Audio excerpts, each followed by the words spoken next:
domain or organization, multiple organizations are able to help with this one.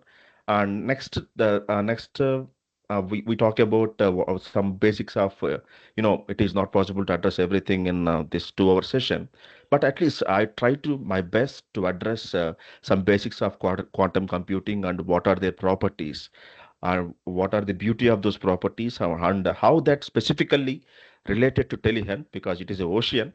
But I try my best. How can we contribute this particular list of principles related to telehealth, and how can we utilize those things, and what are the specific algorithms or techniques or applications of quantum, or specifically we can use, or you can implement to provide better telehealth transmission with respect to secure transmission of data, and how can we provide security to those telehealth data, that multiple patients, they interact with multiple doctors through online applications, online consultations. So we do not know about whether those applications are safe or not. We do not know about whatever the video conferencing we are discussing, whether it is tapped or not. So how can we identify those things, and how can we avoid those things?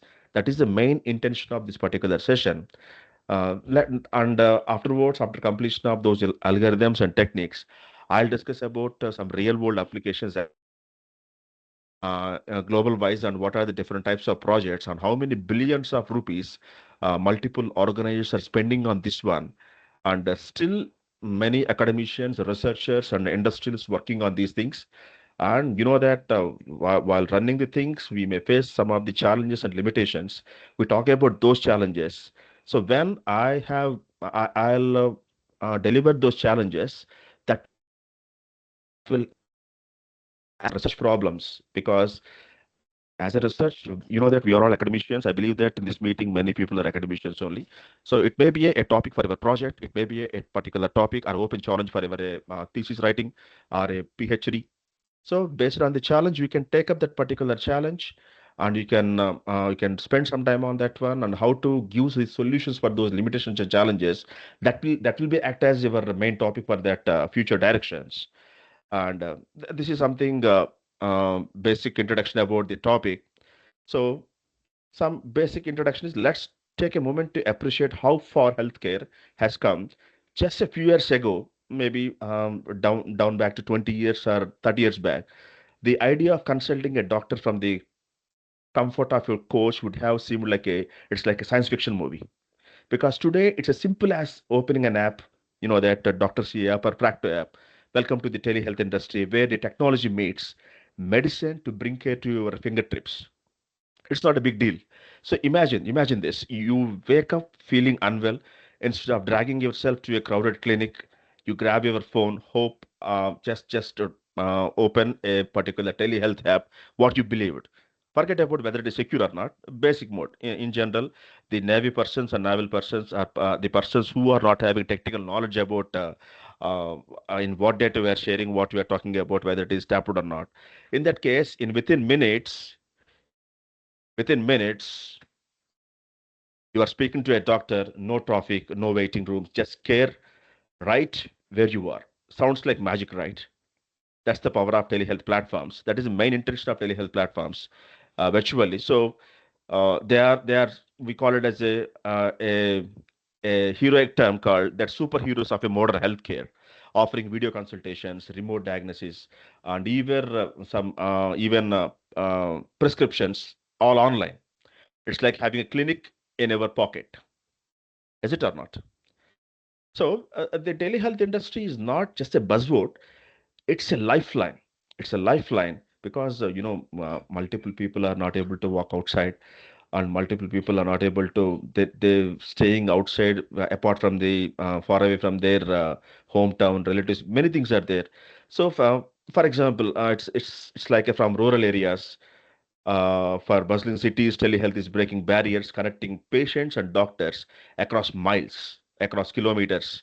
But here the catch, it's not just about video call anymore, but telehealth is evolving faster than, you can say, prescription refill.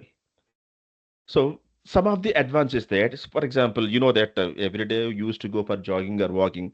Think wearable devices, smartwatches, Apple phone or OnePlus phone. Many phones are there, many watches are there. So it just monitor our heart rate, our oxygen rates, physical therapy. These advances are tuning traditional healthcare on its head. But the real game changer is what's on the horizon. Something that sounds like it belongs in a sci-fi movie: quantum computing in telehealth. Why?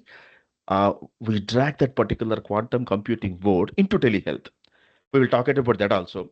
So, specifically, a gist or a simple man in a simple way, I can say that I know what you are thinking. Quantum computing is not that for physicists in lab coats. Well, not many more. Imagine a supercomputer solving problems in seconds that would take today's fastest computers millions of years.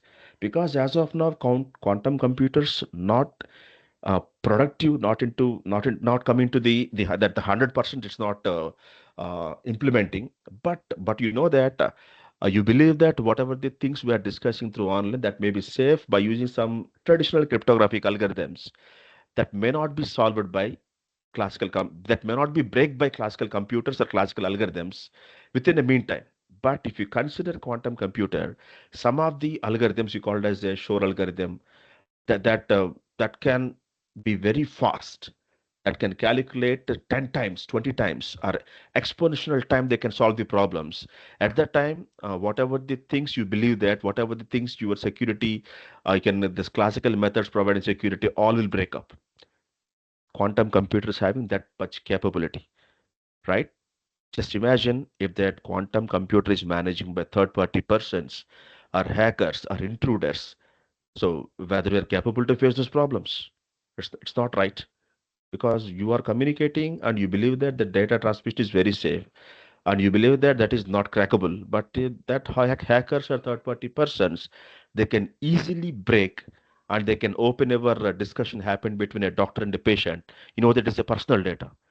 So just imagine whatever the personal photos, personal prescriptions, and personal X-rays.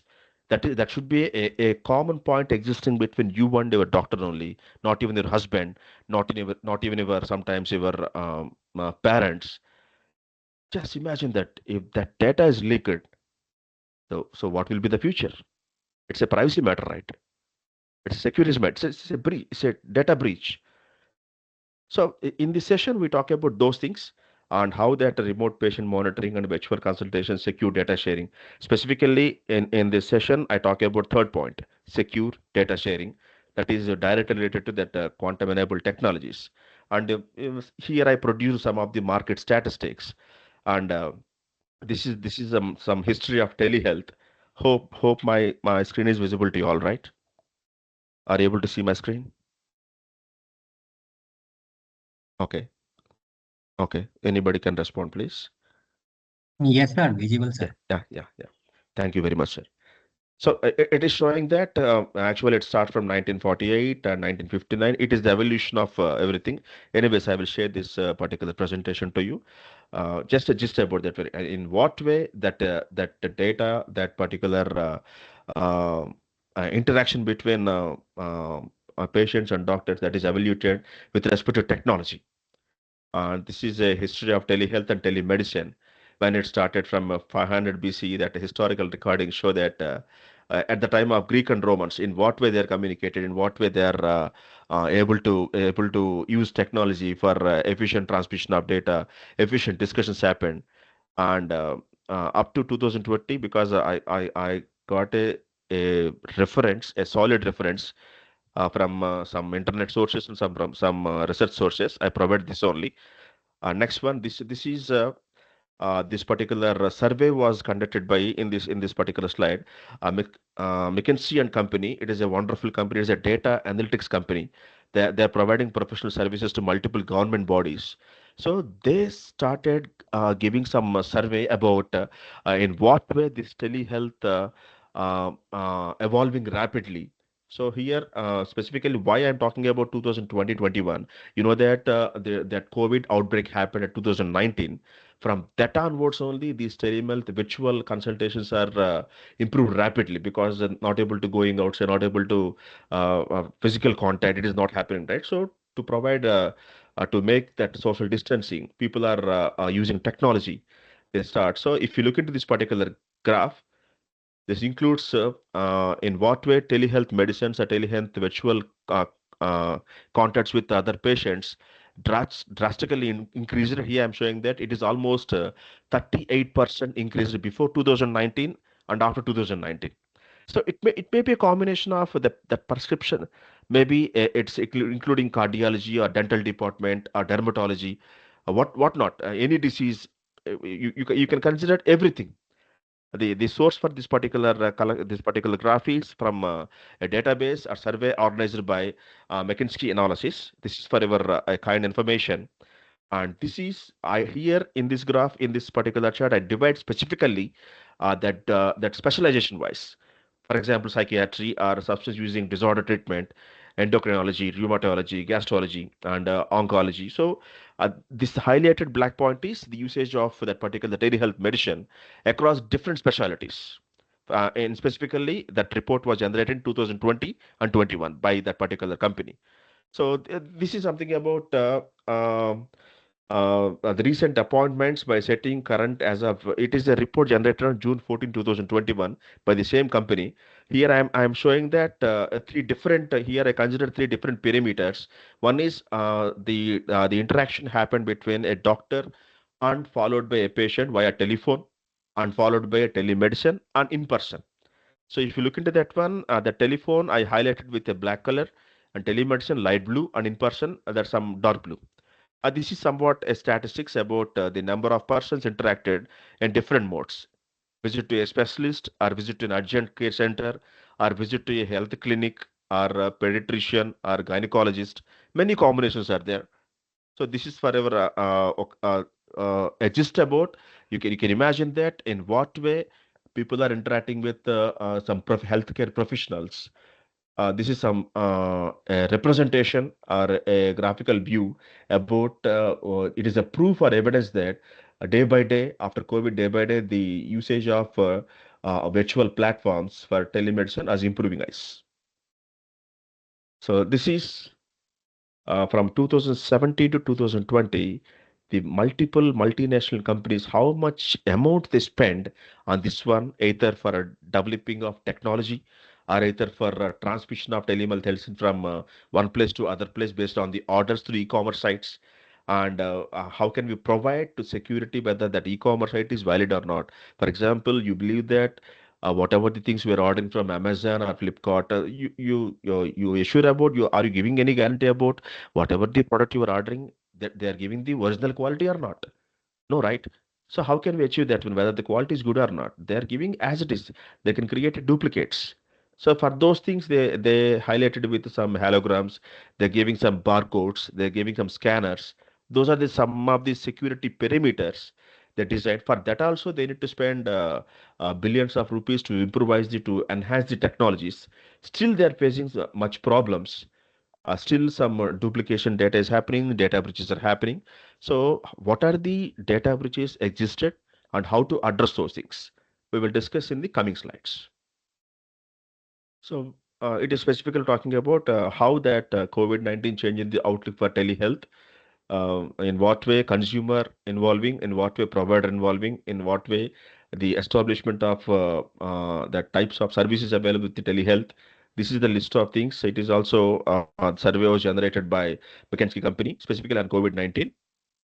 And let's talk about recent advances. As of now, we talk about some introduction, their importance, and what are the different types of statistics happen. We talk about that one. And here in what are the different types of mezzanine or what we call emerging technologies. They how in what way those technologies are related to this telehealth and how organizations are improving those technologies to generate revenue through that particular telehealth application. There are many domains out there, but I'm talking about excuse me.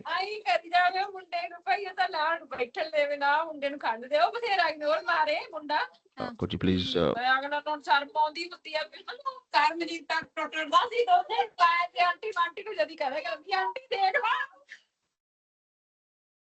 Okay, okay, okay. Fine, fine.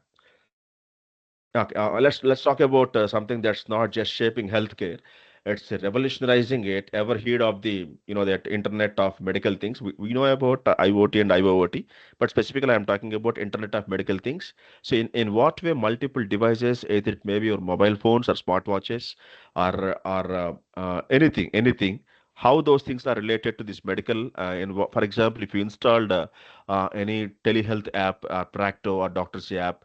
Uh, Through that app, how can we create multiple communities, how you are able to communicate with each other.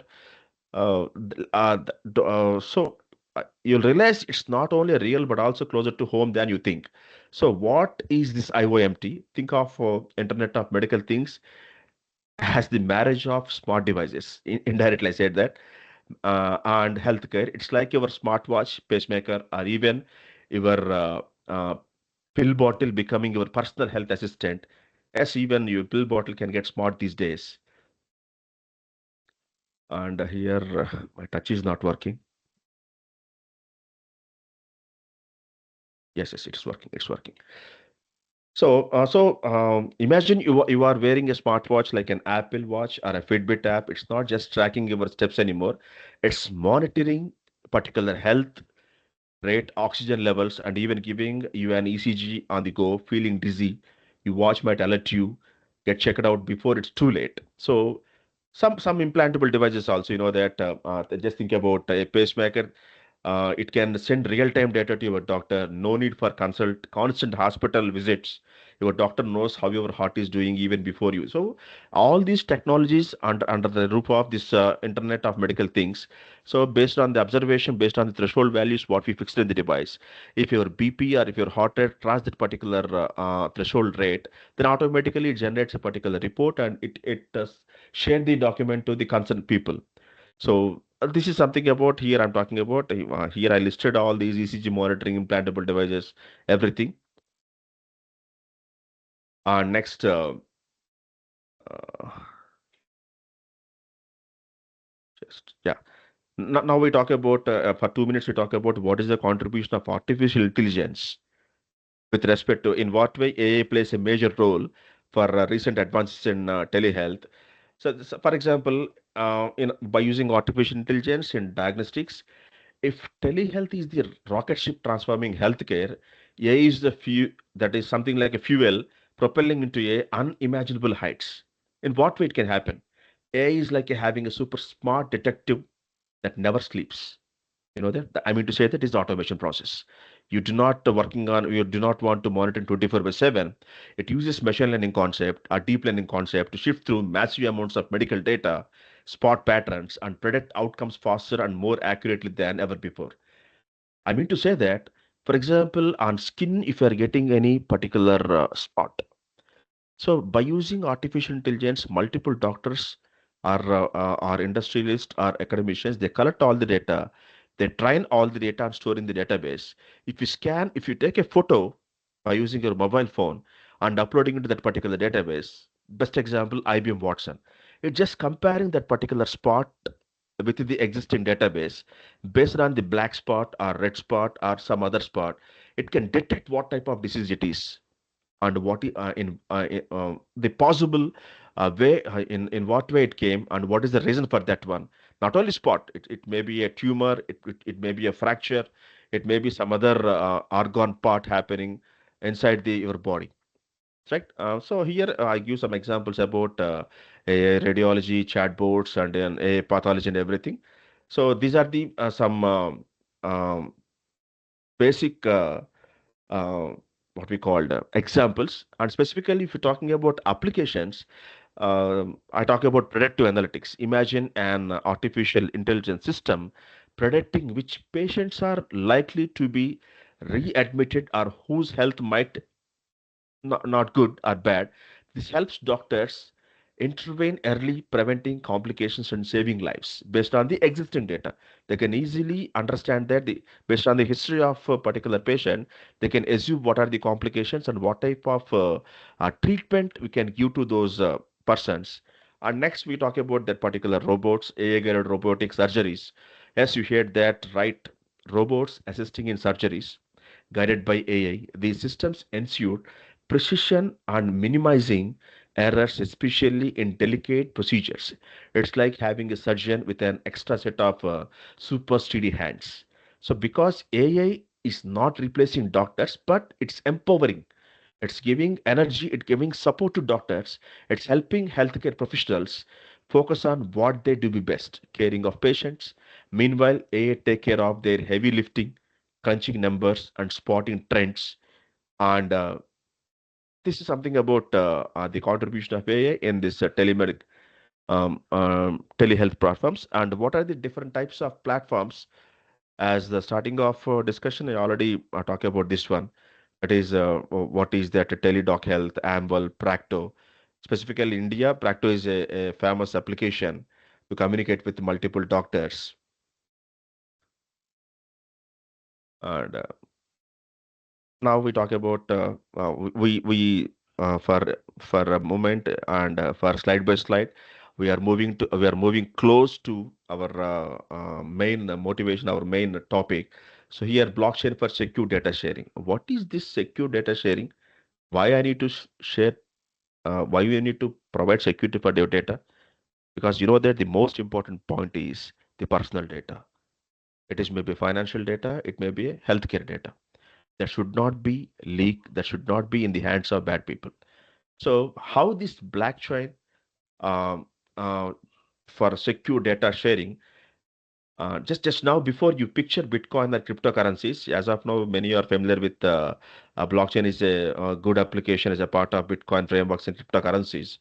Let me tell you, blockchain is so much more. It's the key to solving one of the healthcare's biggest challenges, securely sharing sensitive, I'm repeating, sensitive medical data.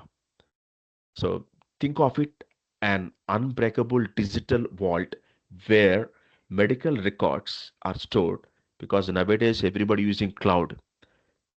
That cloud is not designed by you and me, and we don't have any 100% access, 100% administration on that one. Some third party maintaining cloud. That may be a Google, that may be Amazon, that may be some Microsoft, whatnot.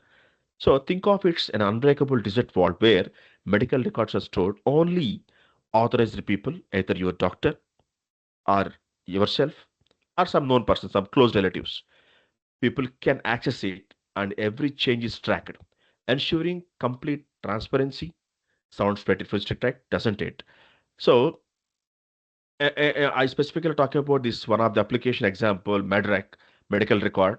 So a blockchain system designed for managing electronic or virtual medical records. Imagine having all your health records in one place, securely accessible to you and your doctors. No more chasing files from one clinic to another.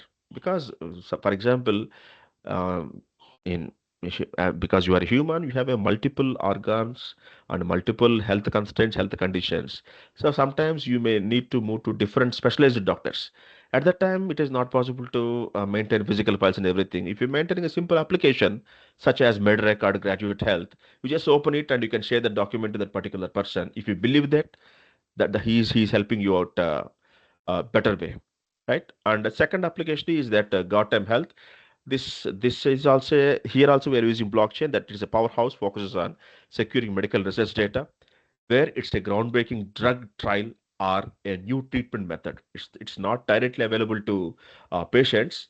Those experts, those scientists who are working on to identifying a new vaccine to try to work upon some new medicines.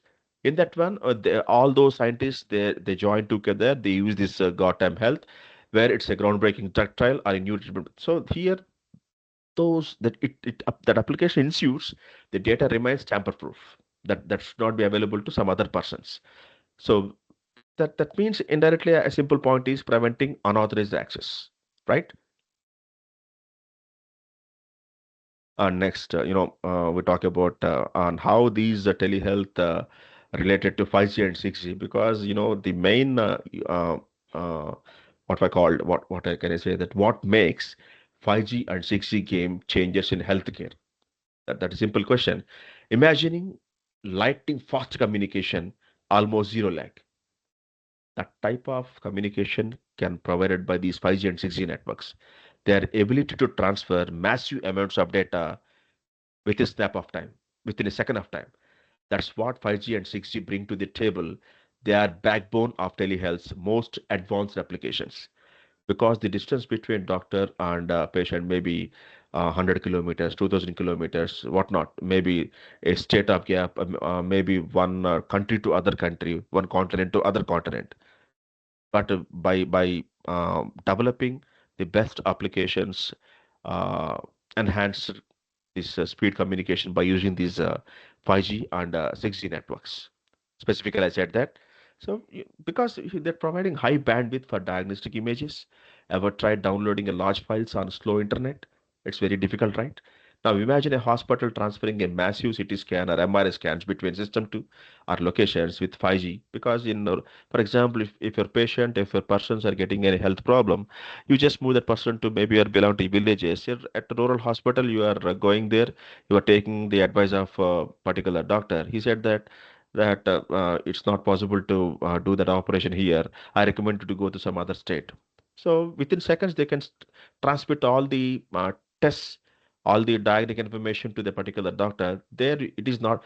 It's no need to do all the tests again and again because it is a high-end capacity and they're giving HD images. Then other doctors also easily observe that, easily look into that particular thing. They can do some better predictions. That is something about the contribution of 5G and 6G networks. Yeah. One more, yes, we already discussed the point. And we covered this also because most of the applications are telehealth using cloud computing only. Here I addressed already that Google Health Cloud and Amazon Web Services and followed by Microsoft Azure Healthcare. And this is robotics in healthcare. It is also covered. And oh yeah, this is a very interesting topic. Recently, this is augmented reality and virtual reality.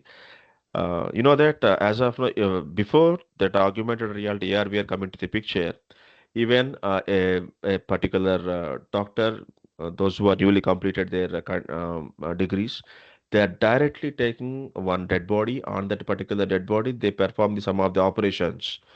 So, but when AR/VR come into the picture, so it gives a simulation environment. Through that environment, they can do all the surgeries on that particular available uh, virtual reality and what we call the augmented reality. That means that imaging for advanced imaging combined with AI ensures that every detail is noticed, whether it is pinpointing a small tumor or monitoring a patient's progress. These tools are taking precision medicines to whole a new level. That's why it's playing a major role here. Just a minute.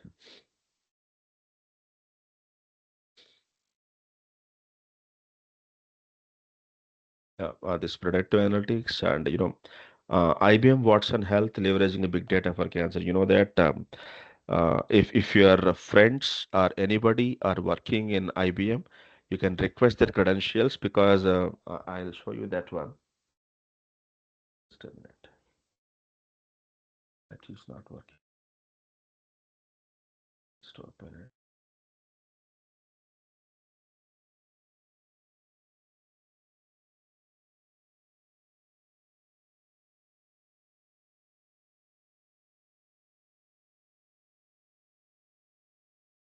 Yeah, this is actual IBM Watson. So here we enabled with Enterprise AA. So meet Watson X. So you can book a live demo or it's try it for free because the main intention of this particular thing is it contains multiple training data sets. If you are giving any image or if you are providing any of your record, your medical record to that particular AA, it analyzes all the record, it gives some results, what is the threshold value and whether it is safe or not, are you facing any problem or not. So you can try it for free also. For this one, bring this one.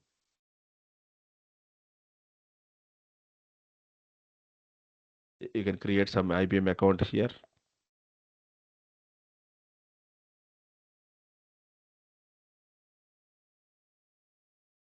Here. So, but the problem is, this IBM cloud account is accessible for only IBM IDs only, professional IDs only, domain ID. I tried, but it is not possible to work with the personal ID. So if you have that particular IBM mail ID, you can log in out, and inside that one, they are providing multiple cloud platforms and multiple different sets of what we called disease-oriented domains. Based on your disease or your problem, you can log into that one, and it is asking about multiple questions, AI-based questions. So based when we are answering all those questions at the end of the thing, it is asking about if you have any images or any prescriptions, you can upload it based on that. In what way you are interacting with the doctor? In the same way, this IBM Watson also interact with the people, almost all, with the 95% accuracy. It doesn't mean that it is replacing doctors, but in typical situations, and sometimes it may not be. We are not able to meet the concerned doctor at that time. You can create this account. You can contact with those people. They can provide all the things, and that medicine based AI, it automatically generates multiple reports. Based on the report, you can get some idea what actual problem is, because we feel that sometimes we're getting some heart attack, that it may be a gastric problem, or it may be some other problem. It may be a real heart problem. So we're not able to predict it. Like this way, we have many things are there, but I am not that much familiar with the terminology of the medicine. Whenever time permits, please explore this also, that IBM Cloud for specific IBM Watson applications.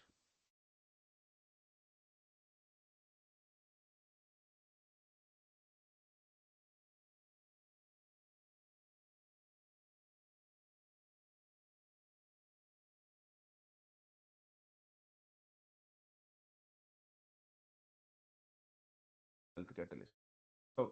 So, Health Catalyst, just think of this a super data organizer for hospitals. It is something like a, for our academician, we are maintaining some ERP, right? In the same way, it uses a big data to improve efficiency and cut costs and deliver better care. Imagine hospitals predicting patient needs before they even walk through the door, based on the things. And how is this transforming healthcare in specifically either IBM Watson Health or Health Catalyst? So population health management. Just imagine this: big data identifying flu outbreaks before they spread. Because if one patient is coming and interacting with this particular IBM Watson database or Health Catalyst, so they identifying the data of coming, and they immediately generating that report to multiple government organizations to alert people this type of case is already happened. It is very dangerous. So if you are alert, if you are giving awareness to all the people, they will take some care. Just imagine if it works 100% potential, we can control even in COVID-19 outbreak, nobody knows. We got wave one, wave two, wave three, and so on. So if you are improvising this particular technologies, at least some extent, we can save our lives. We can protect from the outbreaks and some different types of problems, and also it's allowing hospitals to stock up on vaccines and resources in advance, because if you assume that almost it is airborne and it is delivering to multiple persons with no time, then they immediately inform to multiple persons and they come up with they're ready with those vaccines. And because sometimes within fraction of minutes or hours also we may lose a life if you're not providing sufficient, if you're not giving proper treatment.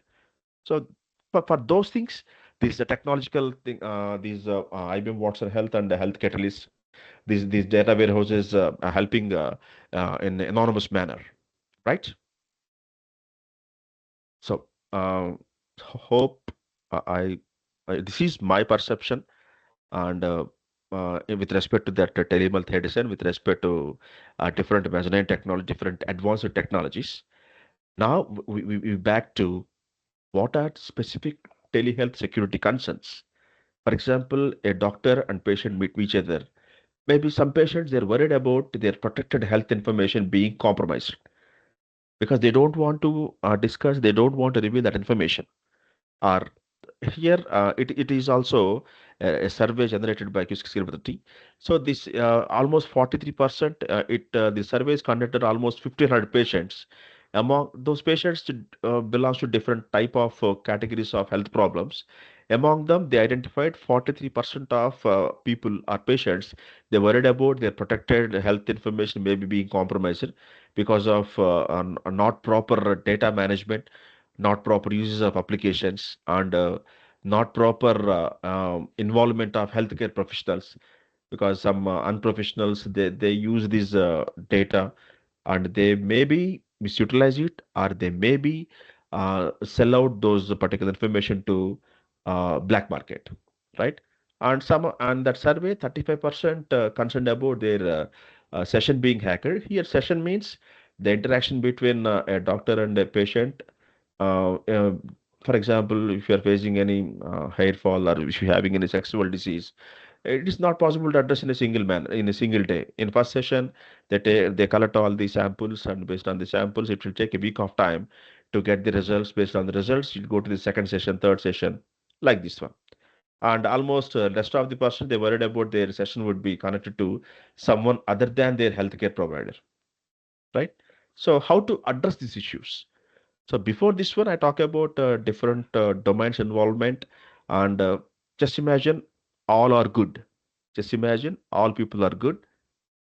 Then, as of now, discussion is good. But some people are they try to tap our data, they try to access our data, yeah, by using that particular data. They damage your reputation. They can demand for some ransomware. They demand for some other blackmailing things. So, how to solve? How to protect your data from these concerns, right? So, some common data security threats, I talk about many things are there with respect to this particular this healthcare data, data breaches, insider threats, phishing scams, and malicious files. Okay, I'll throw a small light about what is data breach. So, when patient information is shared through telemedicine app, monitoring devices, or mobile phones, right? It can sometimes be accessed by unauthorized people because, for example, if you are using any watches and that watch and followed by our mobile and that entire report, it's not saving into your mobile, it's saving into cloud. So the third party person is compromised and he collected all the data, and if maybe sell out all the data to some other persons. For example, recent, what that application name, Truecaller. So everybody using Truecaller. So it is automatically identifying the person name. But the Truecaller app, before the installation, it is asking about to work efficiently. We need to access your all your logs, access your voicemails, access your records, access your files. So many are using Android phones. So they simply click on OK, OK, OK, OK, OK. We are giving all the permissions. So what they will do? Because nobody doing free services here. You assume that it is a free service. So through that application, they can record all your conversation. They can record the discussion between happened between a patient and a doctor, and that may be a voicemail, that may be video conference, right? So, for example, if a hacker breaks into a system storing patient records, specifically I'm talking about this telehealth, they could steal sensitive data. But how to prevent it? Any good idea, participants? How to prevent data breaches? A small discussion. May I request someone to answer this question? How to prevent data breaches? It's the key point for our discussion. Hope you are following me.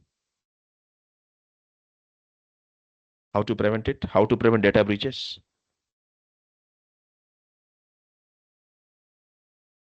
Okay, okay. You're busy with your work. I understand that. So, telehealth providers should use strong security measures like encrypted communication. Hope all of you know about encryption. Example, similar to how online banking keeps your data safe, because when you are entering a password, it should automatically convert into some other format to protect the particular sensitive data of a patient. And second concept, that insider threats. Insider means he's act as a professional body member. He's act as a professional employee inside a particular company, and he monitoring everything, and he identify all the person's information he collected, and he maybe share the data to some other persons for his own benefits, for her own benefits. That may be a health practitioner. That, for example, I can say that people within healthcare systems, like maybe a doctor or a staff, or may accidentally or intentionally or unintentionally misuse patient information. For example, a staff member might share private patient details with someone they shouldn't. So, in that case, how to prevent that insider threats? As a healthcare provider, they should ensure that only authorized people can access sensitive information by creating access policies. Access policy means, for example, the interaction between Kranti and followed by Anil. So we two are, for example, Anil is a doctor and Kranti is a patient. So we have a long association. So before accessing files, Dr. Anil may know about what is my blood group. He may know about what is my diagnostic problem. So from that one, we can extracting a particular combination. That, for example, what is the third and fifth characters of my disease that is conjuncted with my last four numbers of Aadhaar card, or first two numbers of that enrollment ID. Like this way, we can create access policies. And when we want to open the document, they should satisfy that access policies. Those access policies are different from one to one. For example, patient one to doctor one, patient to doctor two, patient to bed. It is changing. That way, we can avoid these insider threats and phishing scams. This is very interesting. Sometimes this scam trick healthcare workers or professionals into sharing sensitive information such as passwords or patient data.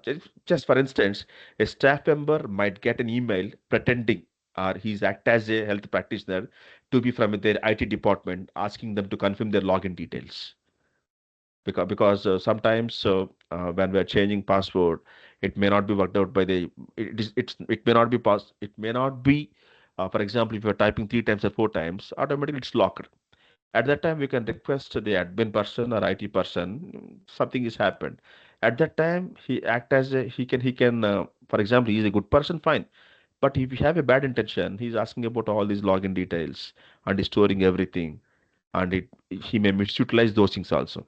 So at that time, you can prevent these things. We can conduct this type of sessions to those people also, because technically we are strong, and for medical records, terminology, operations, they will strong. So we need to create a collaborative work, a particular association, and weekly basis or monthly basis we can join together and discussing about technology and how can we avoid these phishing scams and what type of things they are producing, in what way we can save that particular patient's data, and malicious files. So just imagine that cyber criminals can send fake files. For example, I can show you something. Chat threats, right? It's not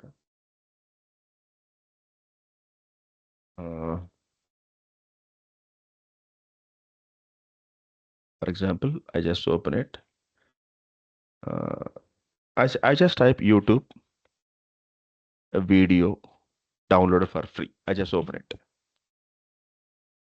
I just open it. Hope my screen is visible to you, right? Yeah, it's not the report. It is somewhat practical only. Please look into this one. It's important. It is not open. Someone could please respond whether my screen is visible to you or not.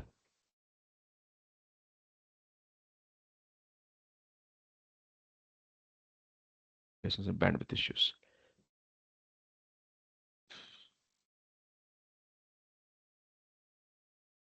For example, I just open a YouTube.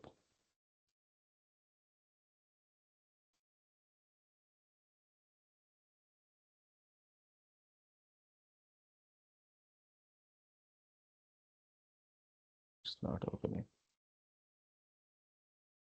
For example, I need this only. I just copy this link here and press chess.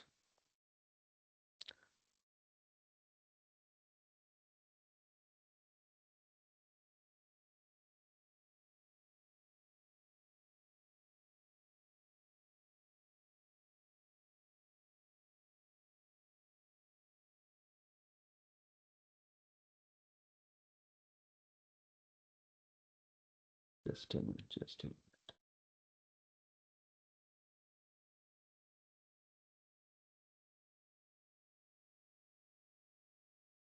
I'm having some low bandwidth issues here.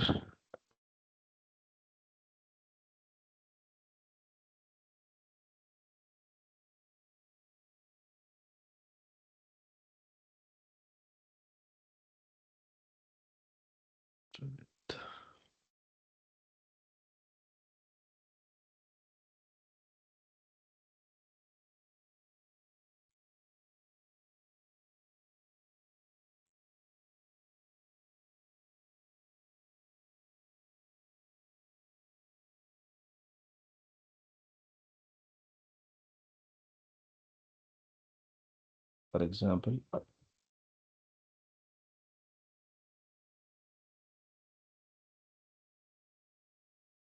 okay, I just copied that particular file. So open it and try to paste it here.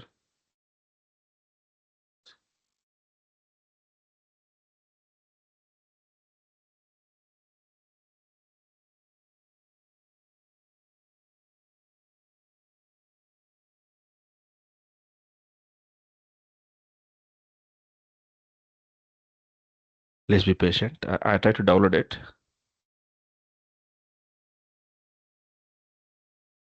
It's not opening. Come on.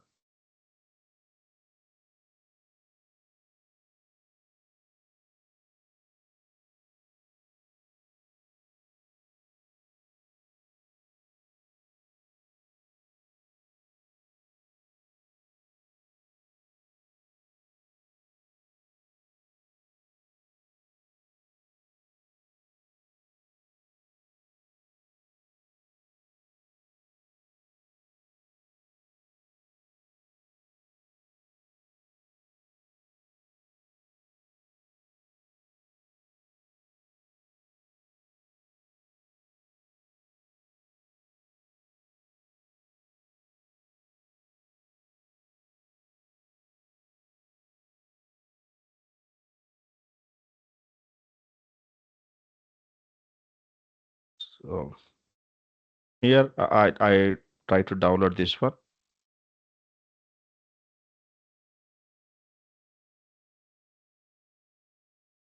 I click on download.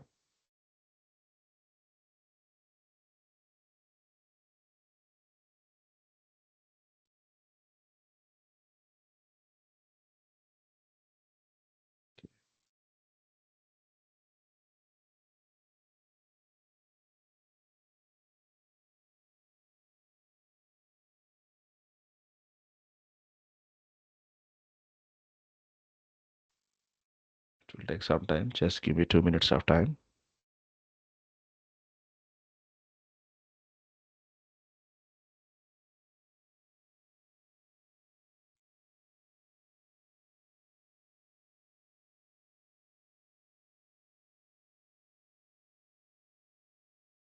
So what is my intention is when you try to open this particular site, it's automatically asking about to download the video, perform this particular action.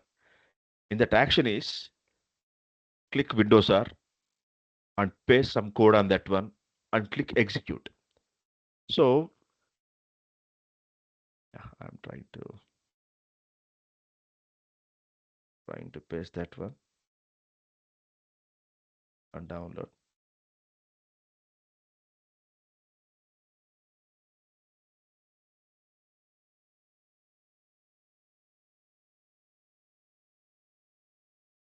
See here, are you able to see this? Are you able to see this?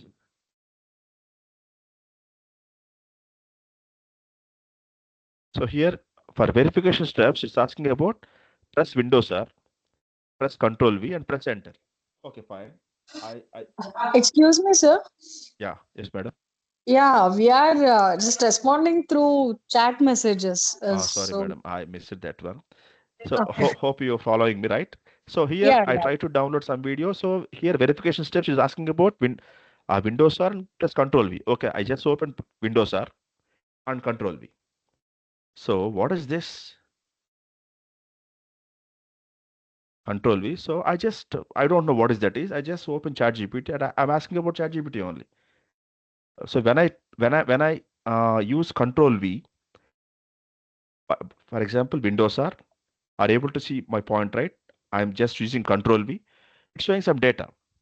So I just open ChatGPT. It is not working properly today. Wasting time.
Here, I'm not able to open that particular thing.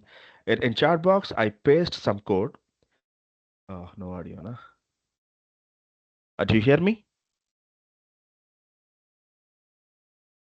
My voice is audible to you?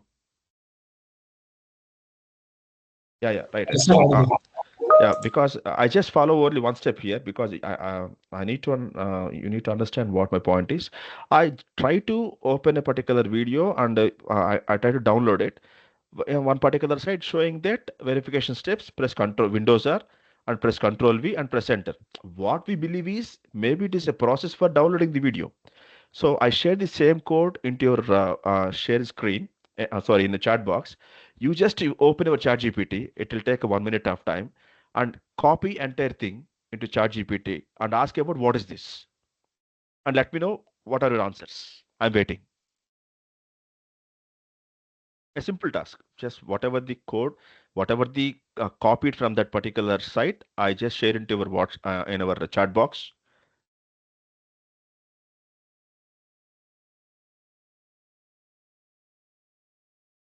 Chat box. You just copy the same code hope that that particular copied content is visible to everyone or available to everyone. Something like PowerShell.exe, hyphen W hidden. You don't know what is that also. You just copy everything and give it to ChatGPT and ask what is it, and let me know what ChatGPT replies. Yeah, right.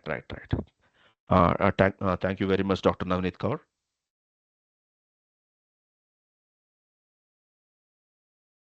Trying my side also. What's happening?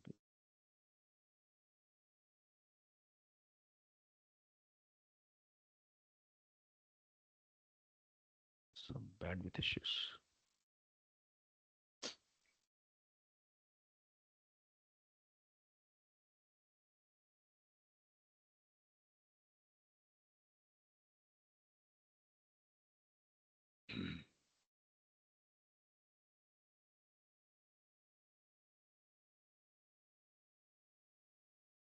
Just whatever the thing I shared, just copy it and paste it to ChatGPT.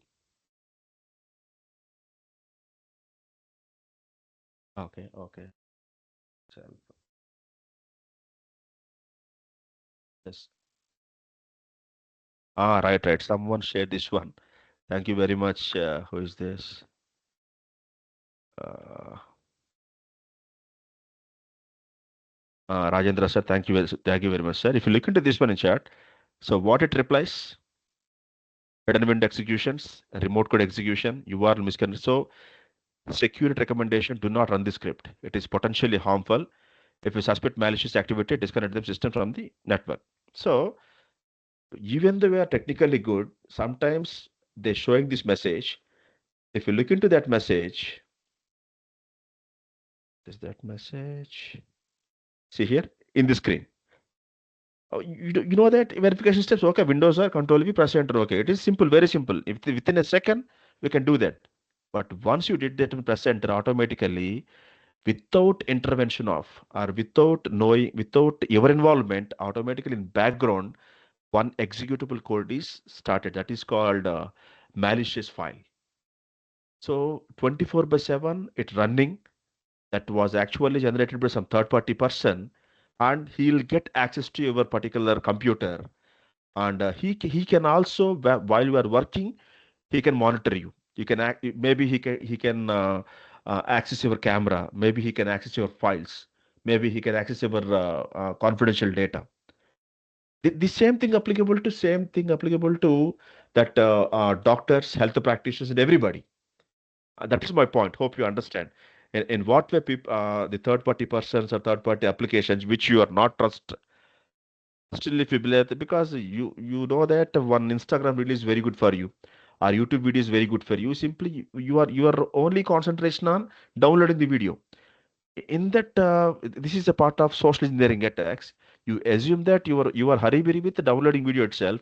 You just open it, it's showing something verification steps. You simply open Windows or copy something and press enter. Afterwards, your computer not in your hands, your data not in your hands. That is some of the problems here. I just leave it in. I don't want to download that script. I'm closing this window. Like this way, some hundreds of scripts already predefined. Those third-party persons are giving multiple offers to you. For example, you got a message from Mintra or Flipkart, 100% discount, 50% discount by using links. If you click on the link, automatically some script runs. And one more thing is, if you want to download it or not, on top of the thing, they show that yes or no. But in background, they written a code that for yes, they written a code for no. For no, they written a code for yes. Because application is different, backend is different. If you click on yes, automatically no. If you click on no, automatically it runs a script of yes and automatically download into your file without your intervention, without your knowing things. So this is one type of things. Anyways, I back to my talk about this one, right? Mm.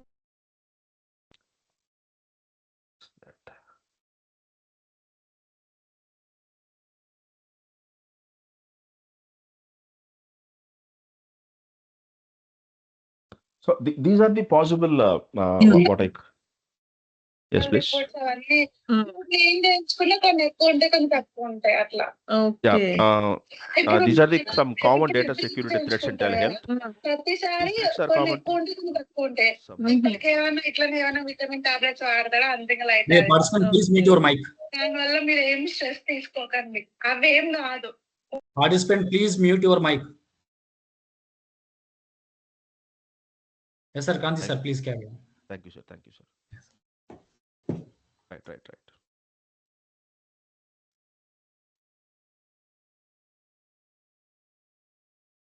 So these are the common data security based on the same. In 2023, more than 500 healthcare institutions reported healthcare data breaches like this way only.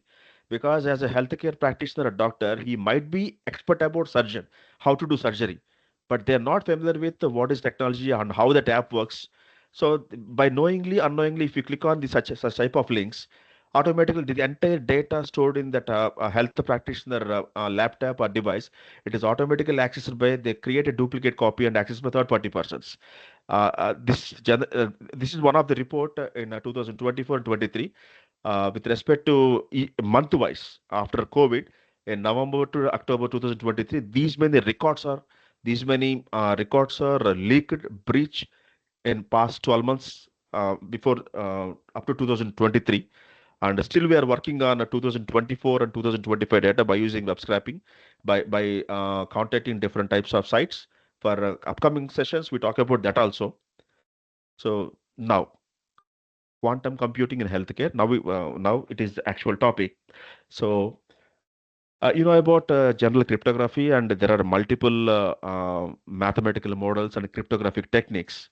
So there, most of the cases either we depend upon third-party persons or cloud.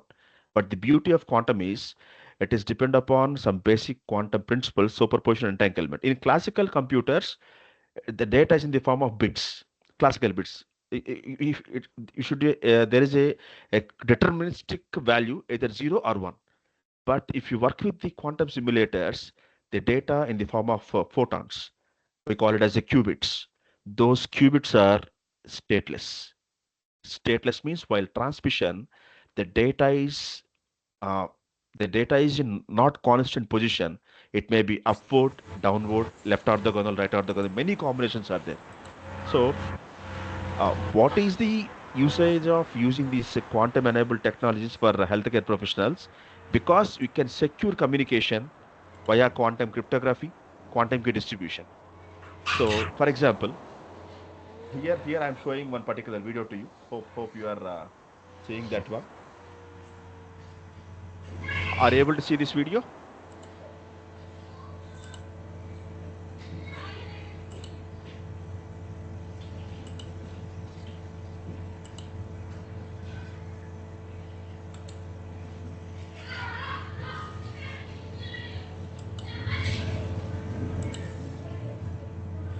I request all the participants, please mute your mic.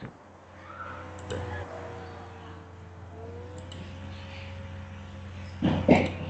disturbances. Asif Ali Garu, could you please off your mic, sir? Asif Ali. Asif, sir, are you there? Okay, thank you, sir. Thank you. Yeah, I did it. Thank you. Yeah, thank you, sir.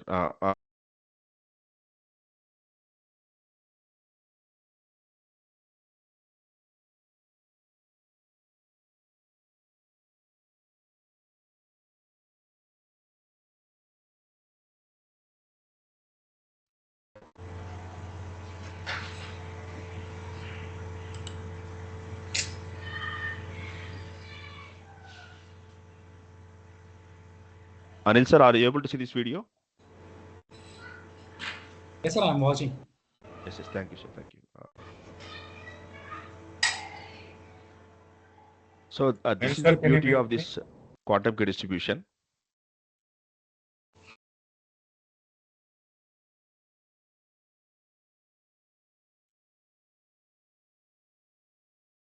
So here you can see that particular states are rotating those. Yeah. First I can complete this one.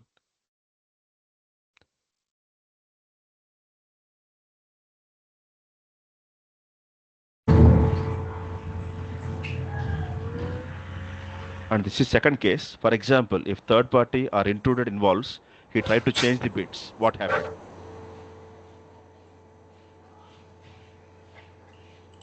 Those two things are called polarizers. They are rotating continuously, either left orthogonal, right orthogonal, or vertical or horizontal.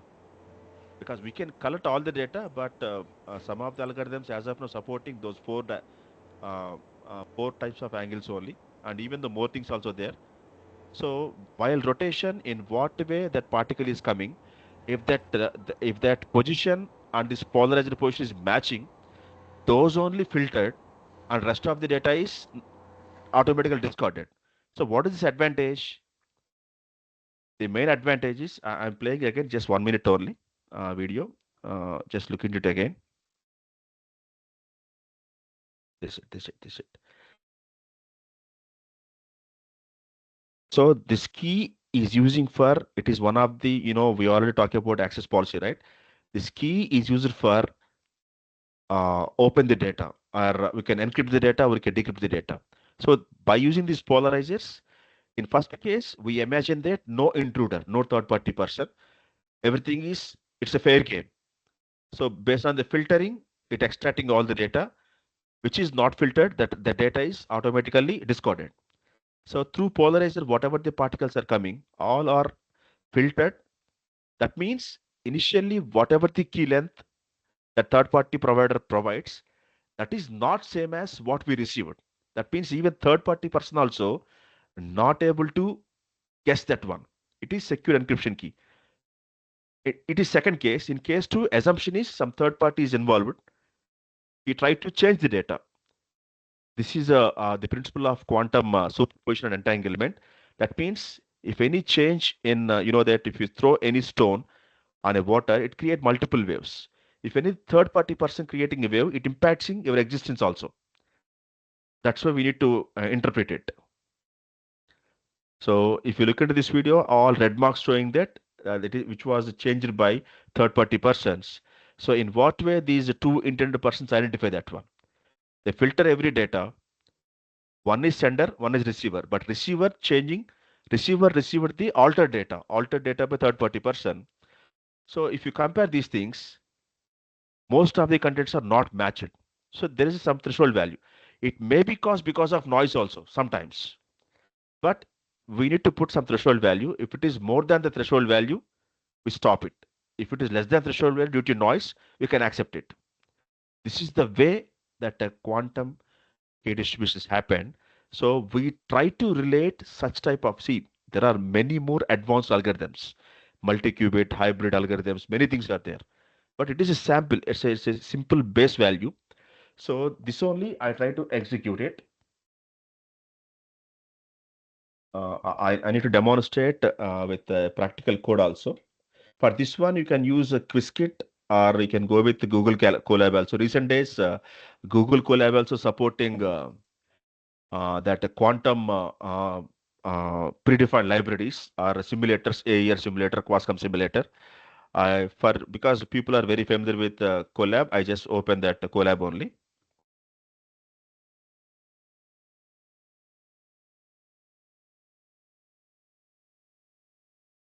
Colab.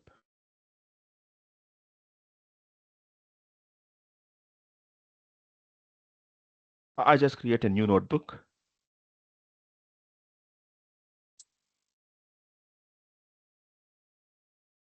So for traditional algorithms, many people they increase the size as the 2048 bits with powers of 2.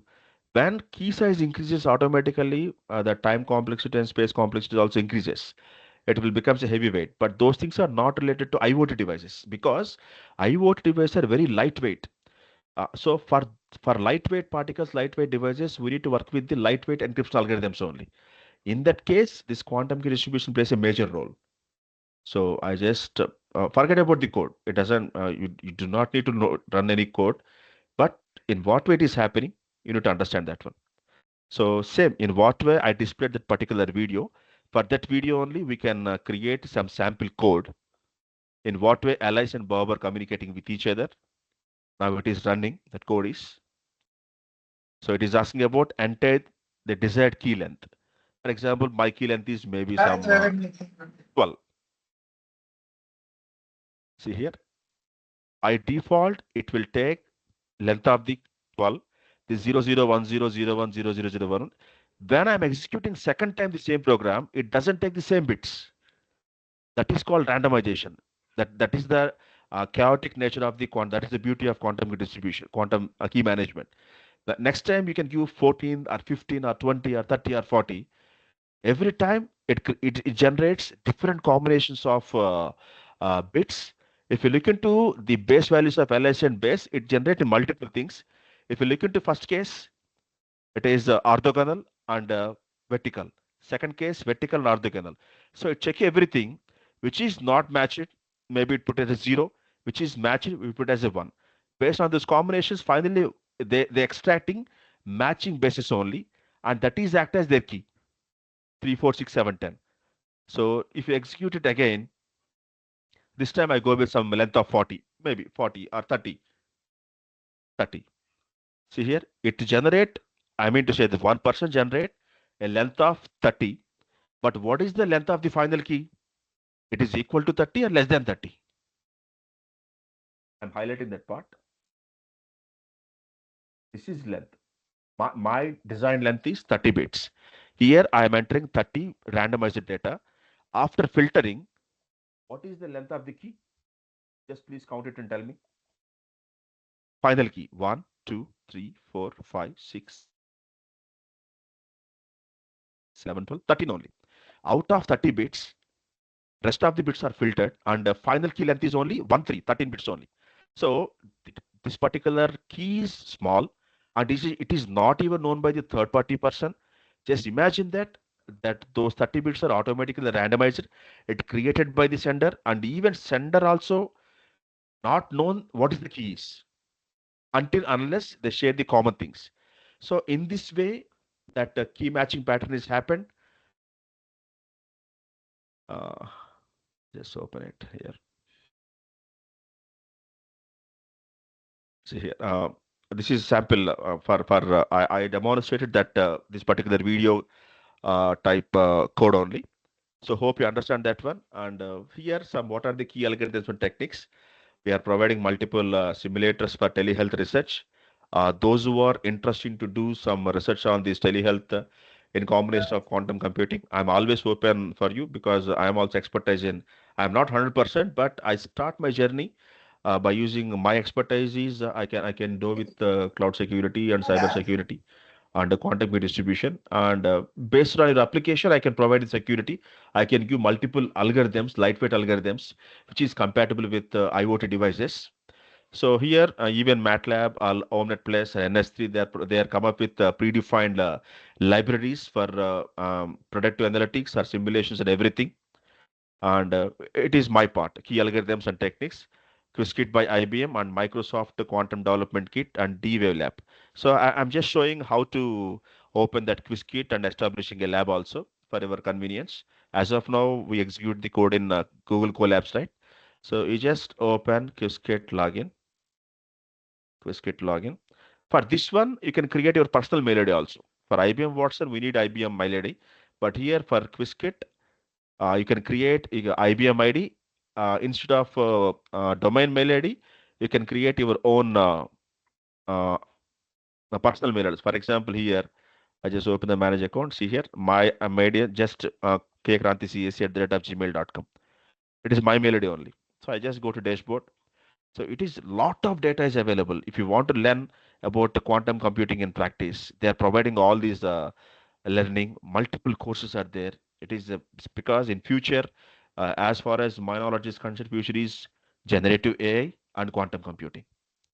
So the freshers and those who are trying to start your journey for your PhD, please do work on these things. So here I'm using IBM Quantum Simulator. For example, if you are open this Hello World, it is a simple Hello World program. Create a simple quantum program and run it on it. So they are providing multiple videos also. So no need to bother about it. We have a multiple, we have a community support is there. It's showing how to install QuizKit, how to development it, what are the functions. So it is not possible to address all the things in this 1 or 2 hours. And let's talk about all the things in future also for upcoming sessions. We're always to help you with that academic community. So here they're providing multiple libraries, and in olden days, in our generation, we write some 2,000, 3,000 lines of codes when we work with in IBM also, because we don't know at that time Python. Only we used to work with Java or C++ or C. But nowadays, Python is very rich in predefined libraries. So Python supporting all predefined libraries supported by Quantum also. There are a couple of quantum simulators. You can install it. You can install either in a Linux platform or Windows platform. You start exploring all the things. You know that in BTech level 1, level 2, we discussed about digital logical design. We talk about the classical gates, NOT gate, AND gate, OR gate. In the same way, Quantum also providing quantum circuits and quantum gates. These are the different types of quantum circuits. There's a hammered gate and poly X gate, poly Y gate. It is talking about the positions, polar state of the positions. Based on the position, they can predict what is that value is. Because the qubit is uncertain. At particular point of time, if you want to catch it, we are not able to predict what is the value is. But in classical computers, you can even the third party person try to access the data. He clearly understands it is a deterministic value. There is no point of these entanglement or superposition. So here I'm producing all the data and along with the specific links also. I'll share this document to coordinator Anil Garu. So here you can explore different types of quantum labs or simulators supported by IBM and Microsoft and D-Wave Leap. I'm somewhat expert in Qiskit only. I am not explore all these two things. And these are the real-time projects. What actually happening in the real world? Suppose a project quantum distribution for health data security. It is already happening, and quantum AI in drug discovery, and it's a part of that quantum Watson. We already discussed that one, and multiple companies are spending billions of rupees on these simulators development and research. That is Google Quantum AI, D-Wave, Rigetti Computing. Many things are there, and this is something about and challenges are as of now. Quantum computers are not 100% efficient. Still, work is going on. Still, research is happening. As compared to classical computers, some of the quantum computers are not up to the mark. Once that compatible hardware is available, once that compatible algorithms are available, believe me, they are 100% faster than classical computers. As of now, we believe that RSA algorithm is good, AAS algorithm is good, but within fraction of seconds, they crack all the algorithms. We believe that that is called post-quantum cryptography. In that post-quantum cryptography, the entire thing is whether as of now we believe that we have a advanced standards, multiple banking sectors, multiple financial management organizations, they are using classical cryptographic algorithms only, and they assume that cracking is not possible. But still, research is going on. Once quantum computers, quantum machine coming to the picture, because of that high-end capacity, because of their speed access of the things, within fraction of seconds, they can crack, they can break the all the classical cryptographic algorithms. Within no time, they can hack your data. So to get ready for those things, we should be familiar with these quantum technologies. We should be familiar with the quantum algorithms for any data. It's not a generic statement because this session is belongs to healthcare. I'm talking about what it's not about healthcare. Whatever the thing, whatever the data, whatever whether it is a financial data or retail marketing data or banking sector, anything, you should be very careful about these things because we are not able to address the normal classical problems. But when the quantum computers come into the picture, just imagine there might be a chance of more number of cyber attacks. There might be a chance of more number of data breaches. But what are the limitations means? As of now, they are not availability of specific compatible hardware issues, hardware, and whatever the algorithms we design on quantum, they are not compatible or exactly matched with the classical classical systems, and there are no particular professionals or expertise are there, not there to develop those things. So in future directions, whatever the basic algorithms we designed by using quantum, we try to make it with AI, IoT, and blockchain, and quantum error correction for a telehealth system. These are some of the future directions. Uh, so conclusion, okay, these the intention of this type of FDPs, faculty development programs, this type of discussions bit, you should be because you are all expert in something and I know something. So based on we can create some common platform. On that platform, we come up with our good ideas, which will benefit to the society, which will benefit our at least your own sake. At least how can we protect your own laptop, your own data? So based on the collaboration with the media, industry, and the policy makers, we can. So we're talking about policy makers, right? In the 2020 or 20 or 21, ChatGPT come into the picture. At that time most of the researchers, most of the people are they give and they can create multiple research papers. At that time, Turnitin is not having the capacity to identify the AI detection.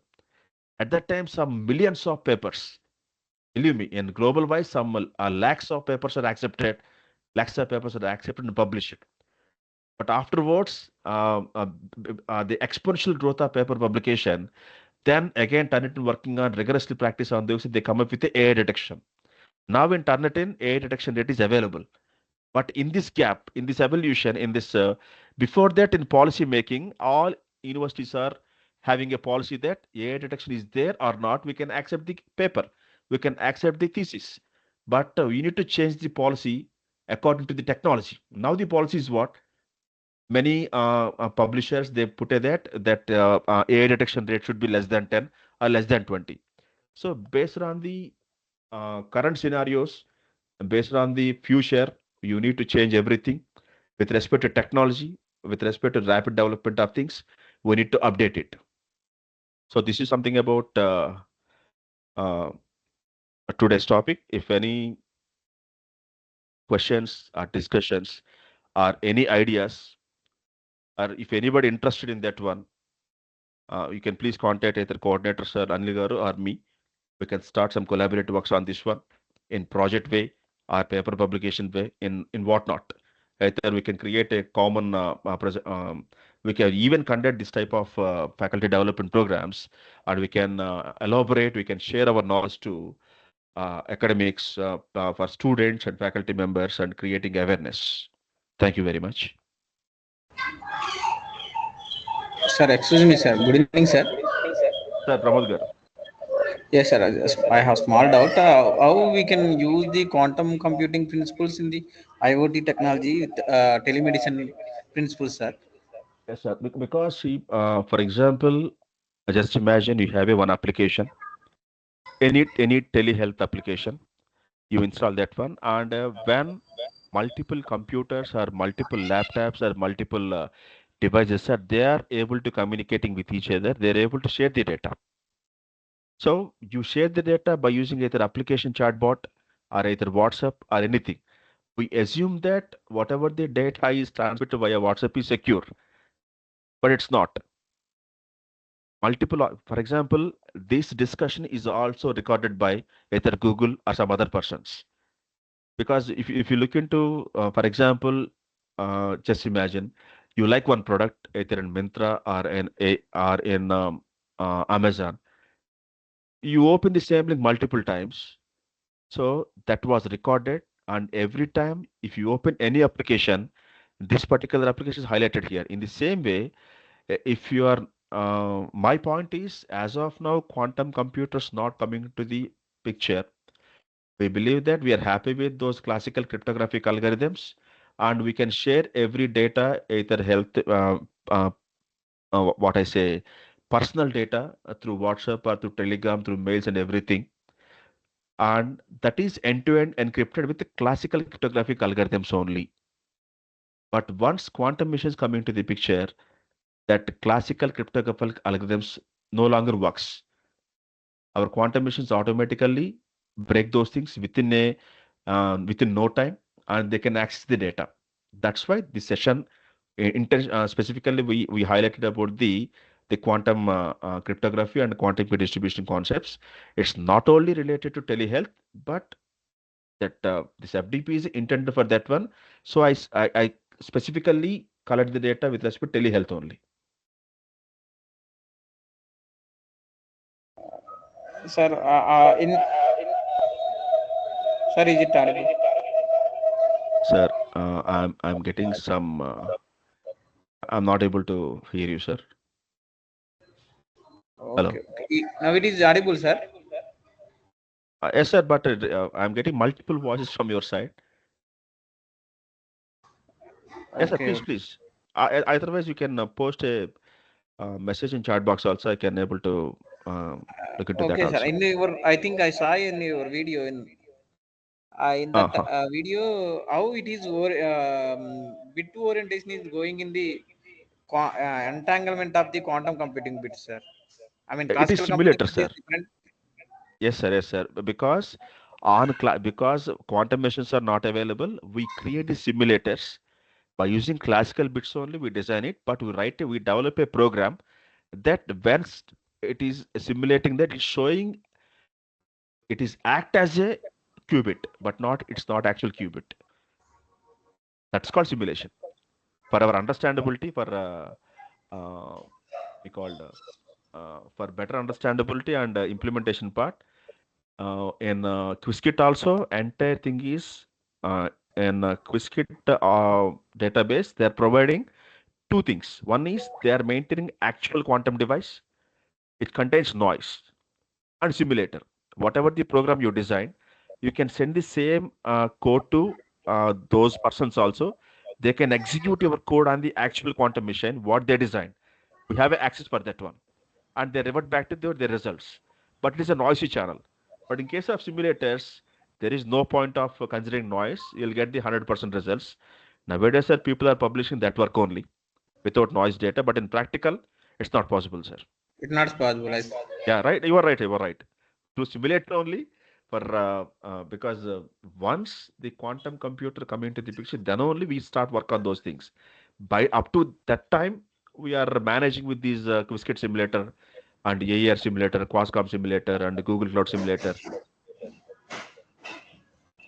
Okay, sir. Thank you so much, sir, for a wonderful Thank you, session. Pramod garu.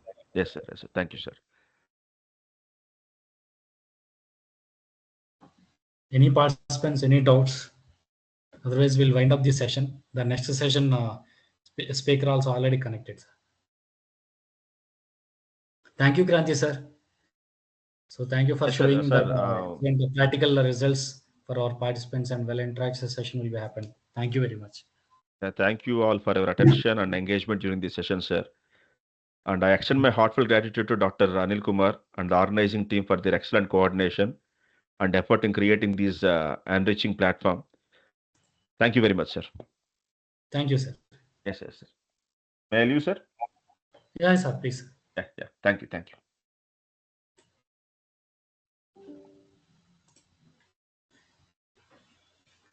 Aarti ma'am.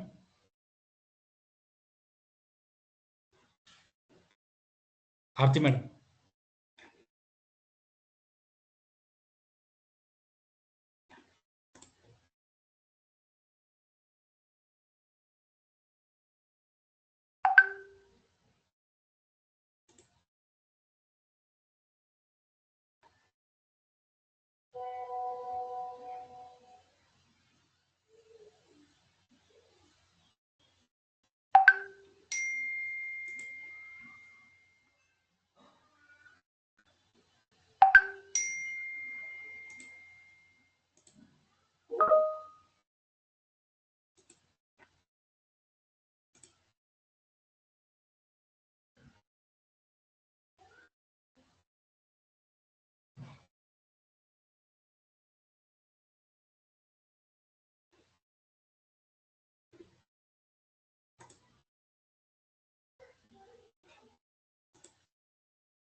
Participants will start in the next session within the 2 minutes.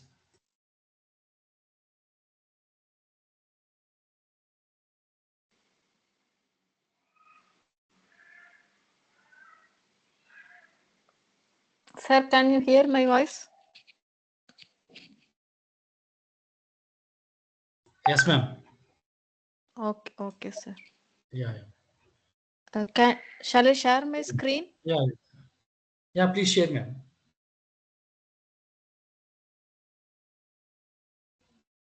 Can you see my screen? No, madam, it is too blurry. Now it is okay. Now also too blurry, ma'am. It's not visible properly, ma'am. Now you check. Yeah, now slowly it is coming. Yes. I think some unstable internet. Yeah, ma'am. You got it Okay, now? ma'am. Yeah, now. Now So you we check start for the session. the slide moves. Yeah, it is moving. Okay. Yeah, ma'am. Yeah, ma'am. We will start this. Shall we start? So, dear participants, now the session for the Internet of Medical Things is taken by Dr. Aarti Garu. Before starting the session, I am giving some small introduction about Dr. R. Aarti Garu. Dr. R. Aarti obtained her PhD in Information and Communication Engineering, specializing in wireless sensor networks from Anna University, Chennai, India, during the year 2014. She completed her MTech in Digital Communication from BMS College of Engineering, Bangalore in 2001, and her MBA in Marketing Research from Madurai Kamaraj University in 1997. She has completed her BE in Electronics and Communication Engineering from Periyar Minamai College of Technology for Women, Tanjavur in 1994. She has 24 years of teaching experience, including 4 years of research experience. She has published more than 70 papers both in international journals and conferences, and has 3 international innovation patents and 1 national patent to her credit. She is a guest editor for the special issues of Computer Assisted Methods in Engineering and Sciences. She is a reviewer for various international journals and a committee member and session chair for many international conferences. She is a valuable resource person and has delivered various guest lectures for many engineering institutions in India and abroad. She has delivered keynote talks for various international conferences across the countries, Hughes Hall, Cambridge University, London, and Masha University, Malaysia. She is a recipient of International Best Researcher Award in 2022 and Academic Excellence Award in 2020 as a Best Professor. She has won Best Paper Award in the Second International Conference on Emerging Trends and Advances in Electrical Engineering and Renewable Energy, and Best Presentation Award at the Second International Conference on Electronic System and Intelligent Computing, held at Kalinga Institute of Industrial Technology, Odisha, India. Currently, Dr. Aarti working as a professor in Department of ECE, SRM Institute of Science and Technology, call it as SRM University, Ramapuram campus, Chennai, India. She is guiding 6 research scholars to pursue their PhD, and out of the 2 are already awarded. Her areas of interest include wireless communication, medical imaging, wireless sensor networks, green computing, mobile computing, quantum computing, and IoT, etc. So with this, his introduction, I'll invite Dr. Aarti Garu. Please take the session. Thank you, Dr. Anil Kumar. Thank you for the introduction. So myself, sir, can hear my voice, no? Yes, ma'am, please. Okay. So myself, Dr. R. Aarti here to talk about Internet of Medical Things. Shortly, we call it as IOMT. So the contents about IOMT are a brief introduction about IOMT, IOMT architecture. Then we will see about lightweight AI in IOMT. Then explainable AI in IOMT. Artificial intelligence of medical things, that is we call it as AIOMT. Then healthcare IoT, their security aspects, concerns, challenges and design factors related to IOMT. then smartphone apps for general healthcare, IoT healthcare products and their prototypes, IoT healthcare status and visions of technology firms, then the IoT market as well as its future prospects. So to start with introduction, Internet of Medical Things. Normally we refer that by applying the Internet of Things into the medical field, we call it as Internet of Medical Things. So this Internet of Medical Things enables a medical system to connect various smart devices. So the smart devices can be a wearable sensors, medical examination instruments and hospital assets for establishing an information platform. Means they can able to extract the information through these smart devices as well as sensors and give those information to the medical experts. So these smart devices, they act as a basic node for IOMT system. That is collecting or generating the health related data from the patient and transmitting the data to the server for further processing and analysis. So physicians apply health data to make better medical decisions. So this is about the introduction of IOMT. So next, let us see about a simple prototype of an IOMT system. So what is the prototype of the IOMT system says us? So normally the physicians will check the patient's health through the variable sources of sensors available. So it is going to be a two-way communication between the physicians to the patient. Okay. So a simple prototype of your Internet of Medical Things system normally connects the patients to the physicians with the support of a gateway. Okay, that gateway is going to be the communication device in the form of a Bluetooth or a Wi-Fi or the fifth generation communication or any Zigbee network through the cloud or the edge server, where the physicians can or the doctors can able to see the data or monitor the data in the terminal.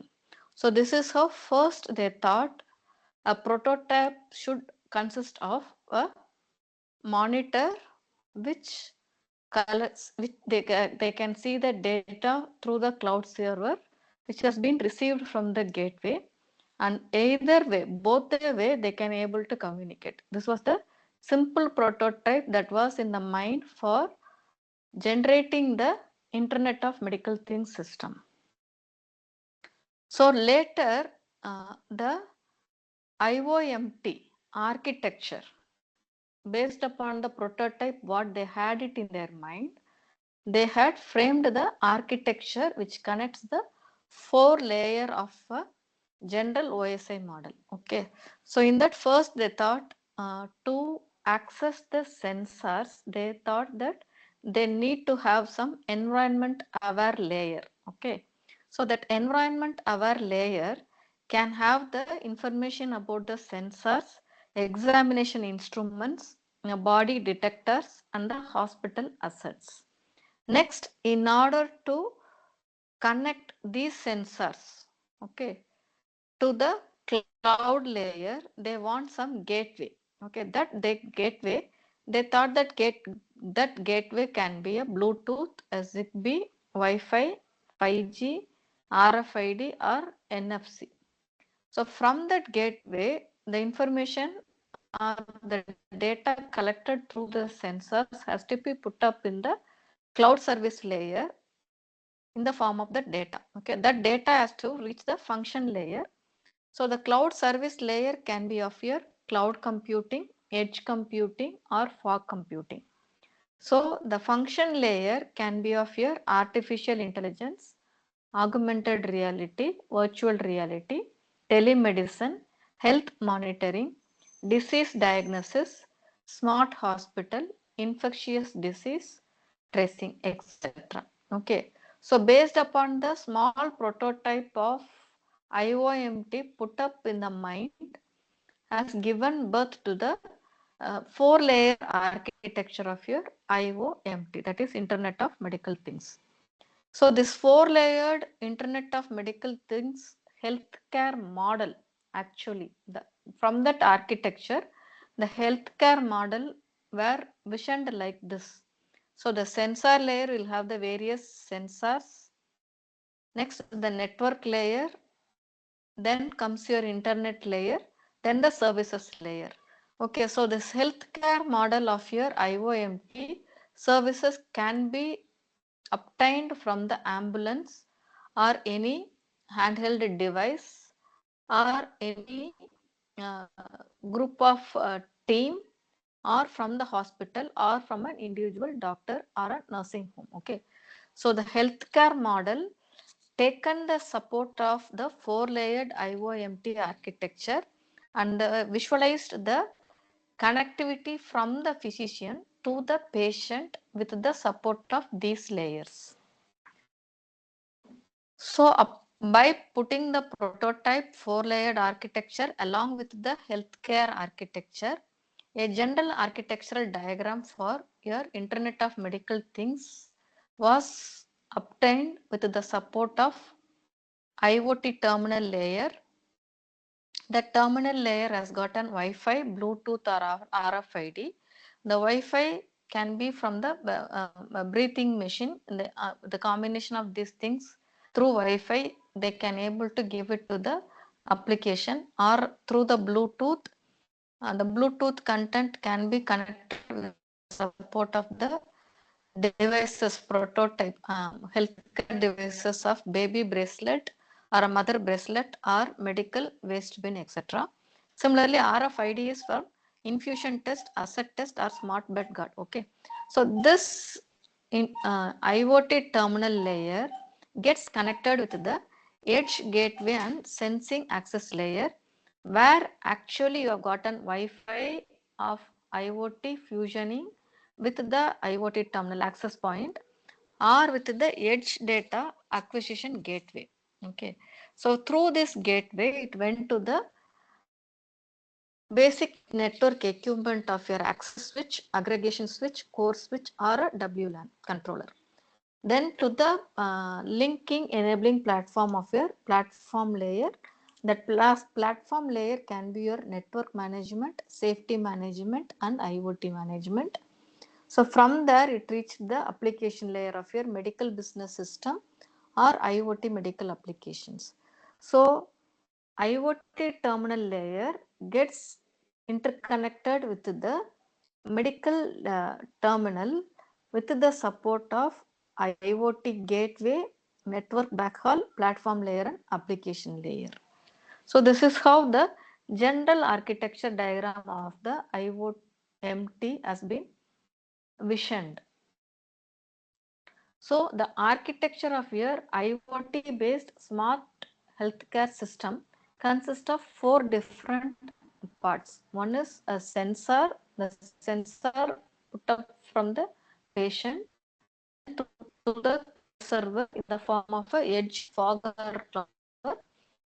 Now comes the analytics engine part. Okay, the architecture of your Internet of Things based smart healthcare system takes the main axis of the analytics engine where actual algorithm plays a major role by extracting the data from the server, from the sensor. The collected data are being pre-processed here with the support of analytics engine. The pre-processed data undergoes a feature selection process. After the feature selection process, a classification has been done here with the support of the machine learning algorithms or artificial intelligence algorithms or deep learning algorithms, depending upon the type of application what you are getting from the patient. The patient can be he can give you the data of the heart rate or the temperature, or the patient can give the blood pressure or SpO2, or the patient can able to give you the blood glucose, as well as the smartphone, where the smartphone has got numerous sensors which can able to take all your um, body body controlled temperature content in the form of the sensors put up in the smartphone. So depending upon the type of application, what the data it receives from the cloud server, the analytics engine here plays a crucial role in order to make a diagnosis, and that content has been given as a notification to the emergency. If it is going to be an emergency, it gives the alert notification to the ambulance, physician and the family, as well as the user interface. So this is how the Internet of Medical Things got interlaced or interfaced with the smart healthcare system. Next, the application of IoT based smart healthcare system.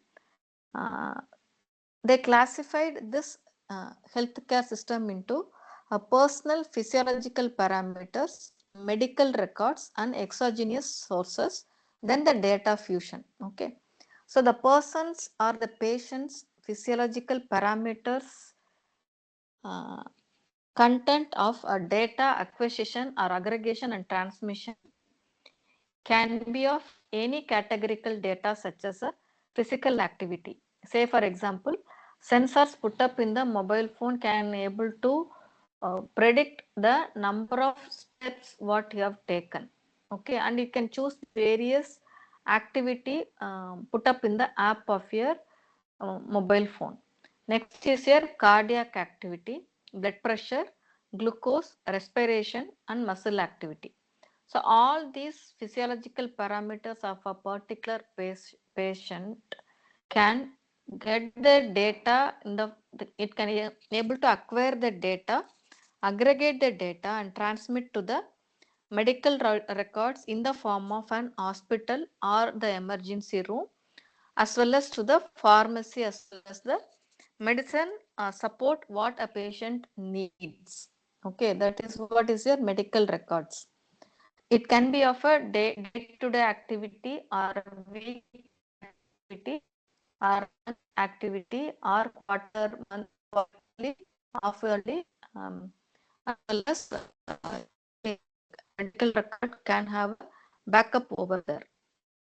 From there, the medical record get connected to the research institutions or the educational purpose, along with the environmental monitoring. That we call it as a exogenous sources, means external resources. Then these content are being fused together and transferred to the doctor available in the hospital. So this is what is an application for a IoT based smart healthcare system. So having learnt about the prototype of your IOMT and the architectural level for various applications related to the healthcare system of your Internet of Medical Things, next let us see what are the components of your Internet of Medical Things. So the Internet of Medical Thing components, normally they classify it into the acquisition of data from the sensors, from the sensor, where these sensors are embedded in the patient. The second component, what they define it as a IOMT gateway. So these gateways collects the information, passes it to the server cloud. So first let us see about the basic operation of the data acquisition. How we are going to acquire the data of the biosensors being embedded in the patient's body. So the biosensor will give you the electrical signal.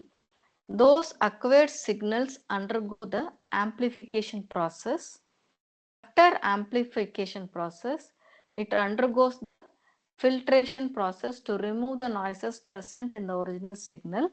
After removing the noises, the filtered signal is being, which is in the form of analog in nature, is being converted to digital conversion.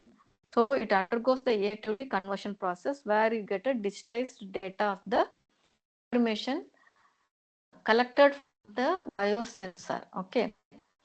So what are these biosensors are about? How we are going to define the biosensor? So these biosensors are the electronic devices used in the acquisition of biomedical signals. So to acquire the data from the patient, these sensors helps the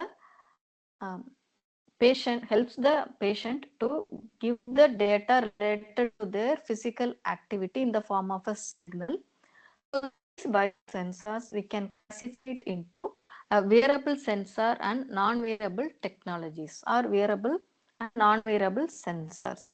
So what these wearable sensors is about? So these wearable sensors talk about wearable technology, which is a categorical of a smart sensing device that can be worn on a human body, or it can the implants or accessories. So a smart sensing that can be worn on a human body, generally you call that as a wearable technology that relates to the wearable sensor. So these devices or these sensors which has got a high potential to generate the data, communicate with other devices, human interaction. This is where the automation begins. So without the support of human intervention, the data can be able to the data it can able to generate the data and communicate to other devices. So example, the device can be in the form of a hearing aid, fitness trackers, chronic pain wearables, personal care wearables, cancer cell detector wearables. Next is non-wearable sensors. So this is smart sensing devices that cannot be worn on a human body. So what happens? So these devices, it has got the ability to generate massive amount of data and communicate with other devices without human intervention. So this can be of a smart pill box, smart human activity detection. So let me show you some of the implantable sensors for Internet of Medical Things. So a patient is standing over there where sensors are being implanted on his body. So that sensor has got the ability to generate the data from the patient's body, and the generated data are being uh, transceiver collects the content and it receives the data and transmits to the Internet of Things where the physician can able to monitor the data. So this is one type of wearable sensor, that is implantable sensor. So next one is a smartphone ECG transmission. So this smartphone ECG transmission, it has got a patch on your mobile phone where if you can able to touch the patchwork put up in the mobile phone, it can able to check the heart rate. Okay, it can able to check the heart rate in the check your heart rate through the veins or the biometric as well as the veins support. Okay, generally we call it as a biometric system. So through that patchwork, it can able to say check your heartbeat and generate the ECG. So this ECG can able to generated ECG can able to transmit it through the IoT so that the doctors can able to see your ECG data. Next is smart watches, the pebble watches. Okay, this normally everyone has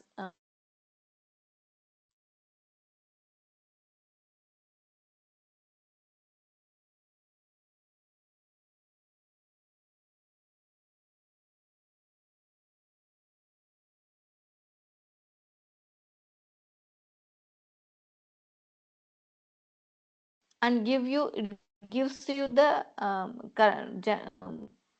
maintains the data such that a dosage was being taken with respect to a particular time, and it gives the information to the handheld device. If the patient misses any dosage, what happens? It gives you the message alert system to the mobile phone that the particular patient has missed the dosage on a particular time. So this we call it as a smart e-bottle or e-pouches. Next, the is the chronic disease management.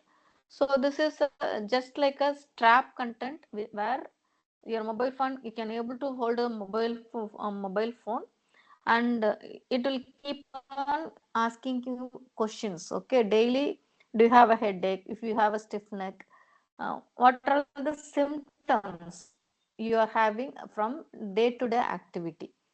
Okay, so all these questions, if you answer, then it can be sent to the remote physicians so that he can treat you on time.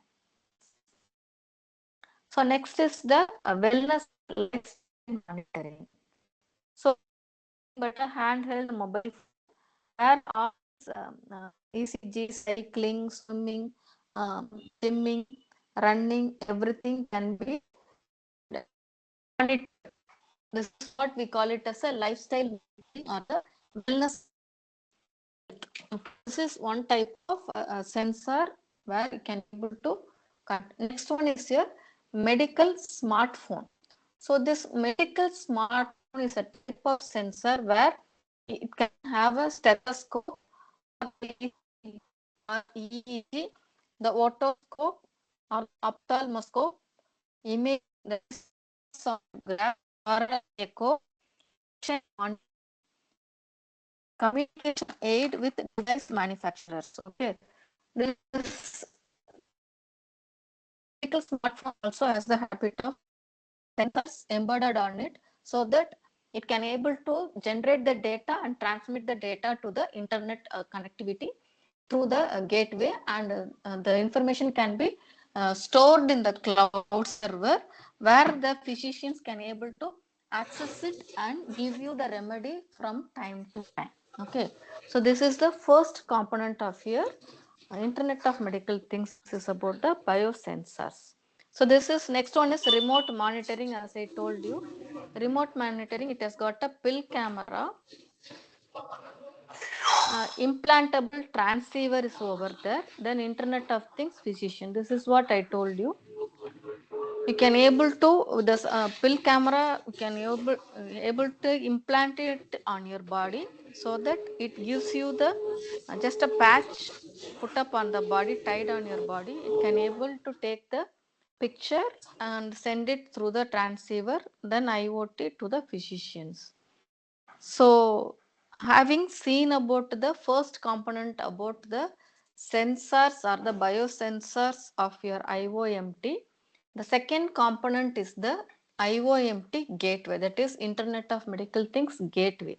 So if you look into the architecture of your IOMT gateway, the sensors and actuators generates the data and transmit it to the gateway. The gateway receives the information content and process it with the support of the software and sends it to the internet cloud. So the main gateway contains the receiver side. You will be having Wi-Fi, Bluetooth, Zigbee, etc.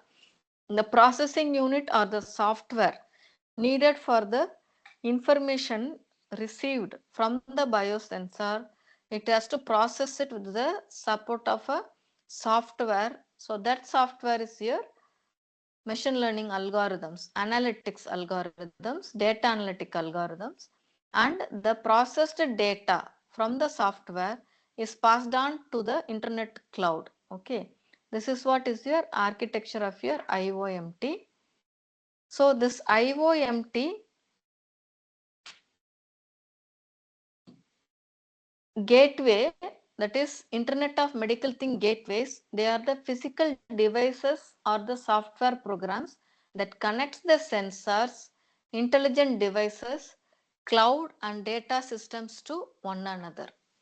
So the data transferred to the cloud or the data system or vice versa, it has to go through the gateway only. So we can call this IOMT gateway that provides the communication or bridges the communication between the smart things in the field. So what are the roles of IOMT gateway? The roles of IOMT gateway are the data normalization. So as I told you that analytics or any machine learning algorithms has to be put up in the analysis process of the software so that the gateway receives the data, processes the data with the support of the software and then pass it to the cloud. So the role of the IOMT gateway is a data normalization.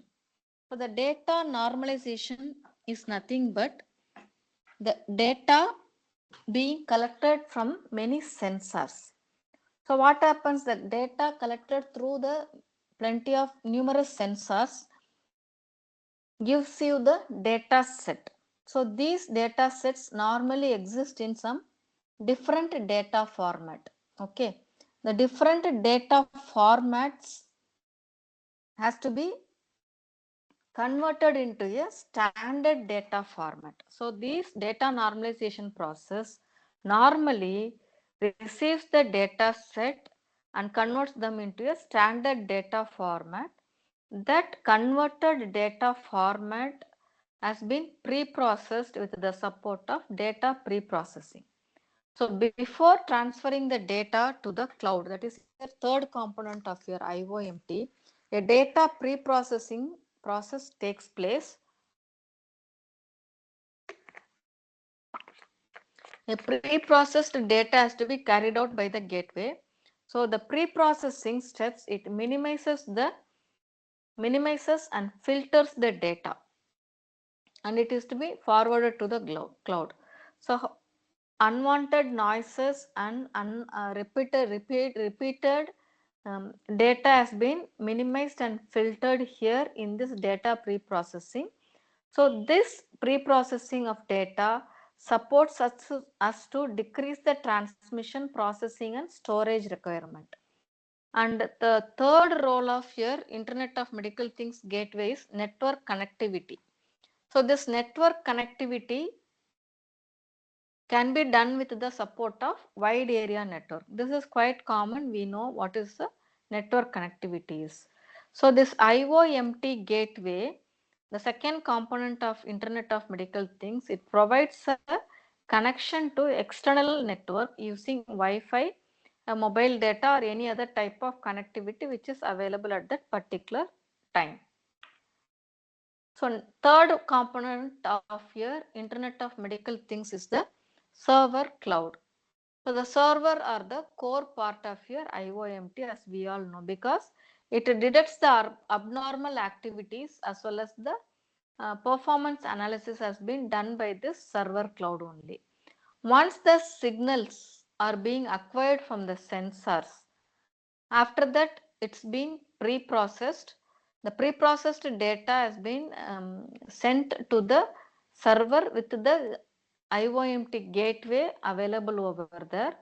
So the server will be having a loads and loads of data sets available over there, put up or stored over there in the cloud.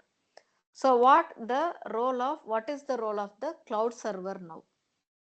The cloud server will do the data mining process. So in Internet of Medical Things, a data mining process is a main role where this data mining process classifies the critical information about the biosignals. So how this classification takes place, or what is the role of data mining here? So the way how it classifies the information helps the physicians or the doctors to go for the early diagnosis or continuous monitoring of patients.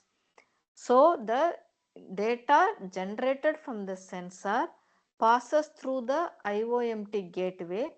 The gateway receives the data, pre-processes it, and after that normalization process, it gives the data to the cloud server, where the cloud server has got a plenty of data in a standard format.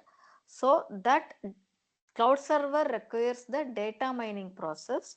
So this data mining process helps the physicians to see the classified data of a critical information about the biosignal received from the patient.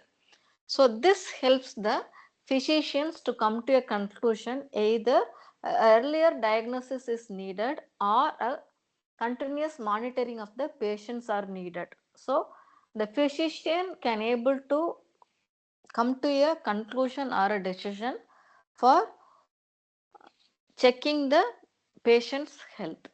So this data mining, it's a process of extracting useful information and discovering patterns in huge biodata available in the cloud. So how we are going to mine these data? So how the data mining takes place? So there we take the support of the algorithms. So these algorithms are executed on acquired data and available information, and to build a model that could be useful in diagnosis of certain disorders. So how this server cloud functions with the support of the received data set, and the received data set is being classified, and how this classified critical information helps the physicians to take a decision either to go for earlier diagnosis or to continuously monitor the patient for 24 hours under observation and then start treating the particular patient. So what is the role of these algorithms with respect to this data mining? So the data mining algorithms, they classify it into two models. As we all are aware of it, the supervised model as well as the unsupervised model here. So the role of the supervised model is to classify the algorithm which trains the data set using the labeled data and classifies the unlabeled data here. So the labeled data means that each input variable is labeled with an appropriate output. So this generally we know the role of the supervised algorithm or supervised model as well as unsupervised model. So in case of unsupervised model, here we won't be having any labeled data. So this unsupervised model classifies the algorithm and it tries to cluster the data into different groups and discovers the relationship between themselves. So the huge number of data available in the cloud server undergoes the data mining process by classifying the data into either a supervised data set or unsupervised data set. So how this unsupervised model algorithm it contains or it considers? First is the swarm intelligence. Next is the linear discriminant analysis. Then k-means clustering, decision tree, navy Bayes, vector quantization, artificial neural networks, and fuzzy logic. So these unsupervised model, these set of algorithms available are, we all are well aware of it. But how it relates to the data mining algorithm is the new thing we are going to learn. So next is the lightweight artificial intelligence in IOMT. What is this lightweight mean?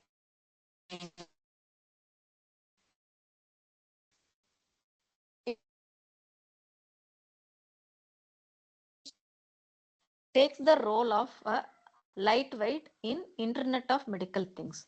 So the fusion of Internet of Medical Things and artificial intelligence has sparked a revolution in healthcare sector.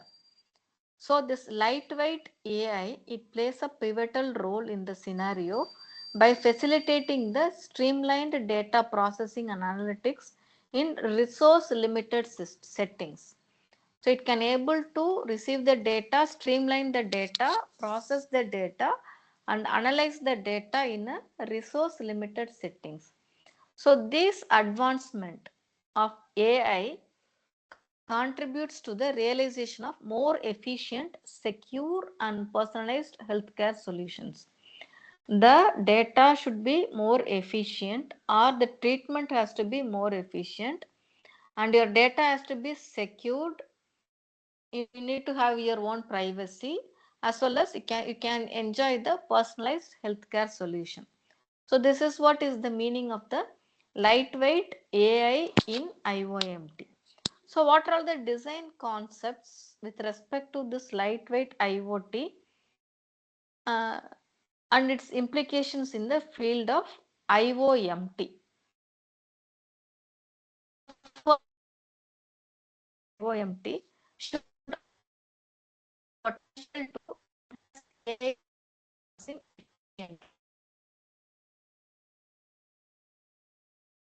to enhance the data, enhance the AI generated data efficiently. It has to process the data efficiently. Second thing is the lightweight design, it has to contribute to reduce the device energy consumption. Whatever may be the type of either a wearable type or a non-wearable type, everything the power or design concept to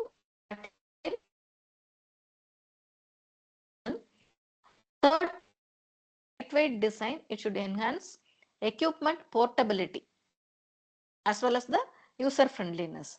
So as I said you that it should be in the order of a gram or a milligram for equipment portability. And fourth thing or the last one is the cost reduction. How the lightweight design aids in cost reduction. So these are the design concept that has been considered in lightweight artificial intelligence in IOMT. First one is it has to enhance the AI data processing. It has to reduce the device energy consumption and it has to enhance the equipment portability and it has to support you in cost reduction also. So the key technologies in lightweight AI are the complexity of the models and the need for computational resources. So these are the escalating problem that has been evolved in the deep learning technology. One is complexity of models. So deep learning technology, if you take, we are aware of the CNN algorithm. So this CNN algorithm is a basics of DL, but whereas the complexity of model increases when you go on use the CNN model, that is accumulation of CNN models in the form of network architecture, say for example ResNet.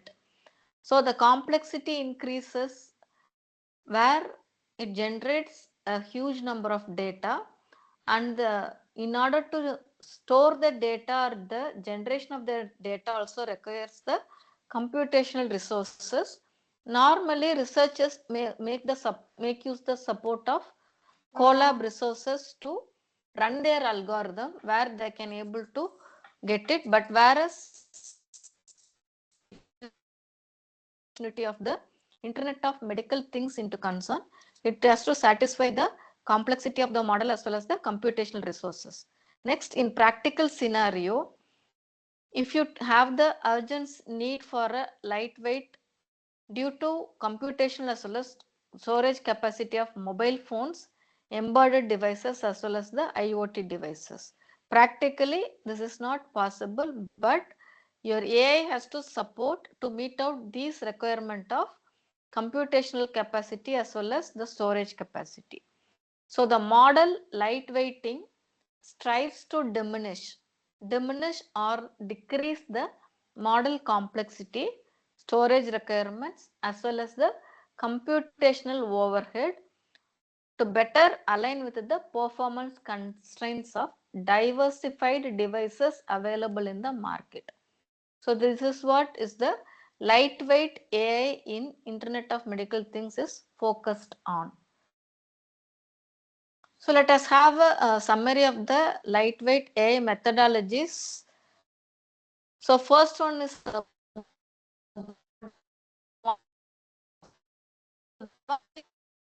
processes.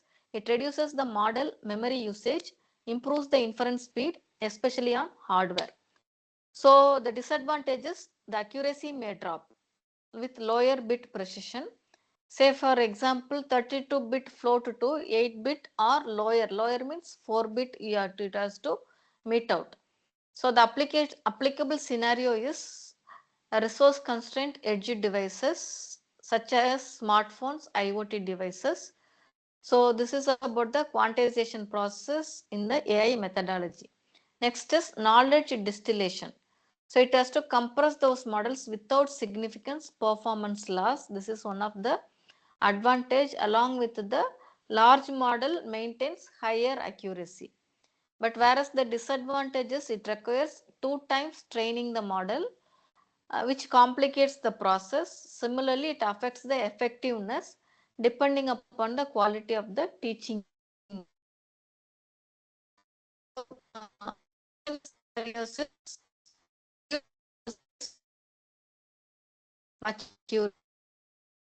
Third one is the pruning of information content. How it prunes the data means, like, advantages of this pruning process is it removes the unimportant weight or neurons, reducing the computation storage needs. But disadvantage may lead to accuracy. So this effective speed constraints suitable for optimizing neural network, particularly CNN, as I told you earlier. And the next level of technique in lightweight AI methodology is the parameter quantization. So advantage of this technique is it reduces the memory and the computational complexity by lowering the bit precision. Disadvantages, the accuracy loss. The applicable scenarios are ideal for edge or embedded devices, especially in lower power environments. Next is your model optimization. The advantage of this model optimization is comprehensive performance boost. That includes the speed, memory usage, power consumption. So it can combine all the pruning, quantization techniques in order to optimize the model. Understanding of optimization strategy. So applicable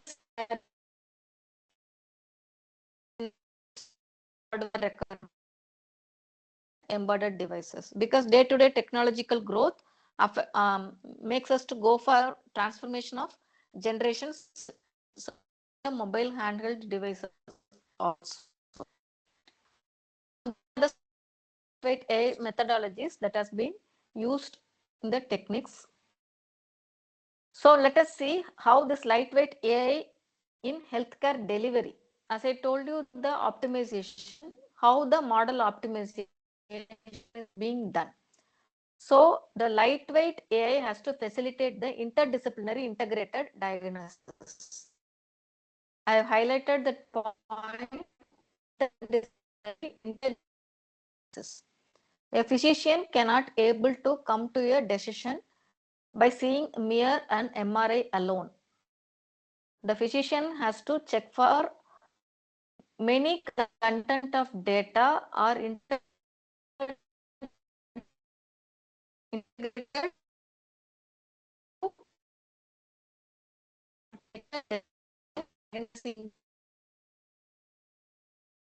integration and analysis of data from various departments, providing interdisciplinary diagnostic guidance. So the lightweight AI has to integrate and analyze the data from various departments. So it has to take the help of brain stroke or a brain tumor, means it has to take the help of head injury section, cardiac section, normal vitals of a patient, everything. This is what is the integration of various departments to diagnostic guidance to help the doctors comprehend the patient conditions and devise more rational treatment plans. So this is what is the model operation is. Means interdisciplinary integration from various departments and provides the physicians with the proper diagnostic guidance to treat the patient accordingly. Supported decision making. How the doctors could able to take a decision making with the support of the data present over there. So the doctor, this medical decision making process helps the doctors with the wealth of historical patient data and related research information. So huge number of data with respect to the single patient alone gives you information for the doctors to take a diagnosis what he has done.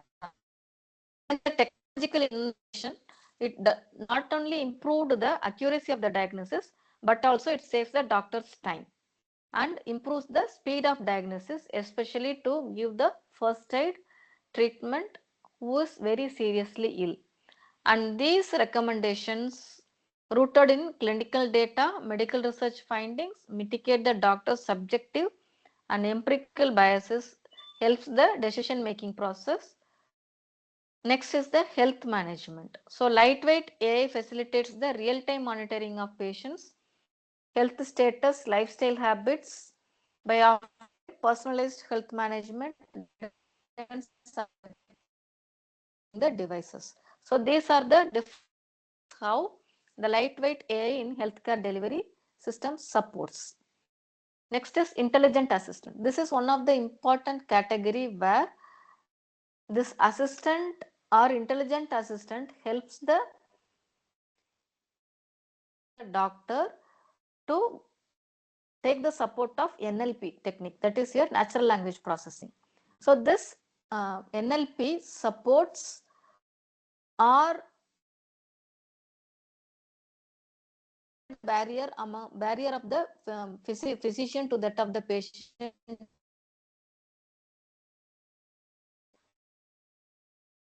in English, conversing language may be in English, but whereas the patient may not understand English.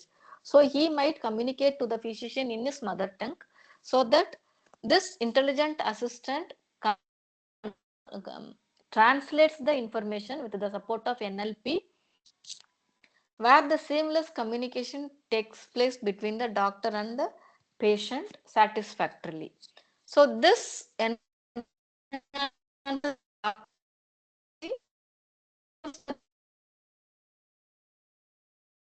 information continuously in order to take care of his health. And the last one is the medical robots. So this medical robots, it dynamically adjusts and optimizes the operation of medical robots during the surgical process. So the feedback mechanism ensures the seamless surgical procedures that enables the rapid, speed, accurate responses for any unforeseen circumstances. So what are the metrics that has been used for this lightweight AI support in IOM? One is predictive accuracy. So it's been calculated by comparing the actual to that of the predicted results. We are aware. Sensitivity and specificity, yes, we are aware of it. The visualization tool helps to evaluate the classification performance of a model. We are aware of it. Next is cross validation. It is an effective method to access the generalization ability of a model. We know this a data set is divided multiple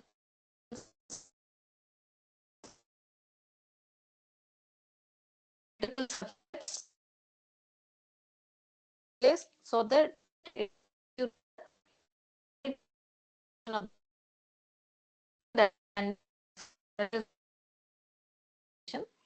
computational efficiency.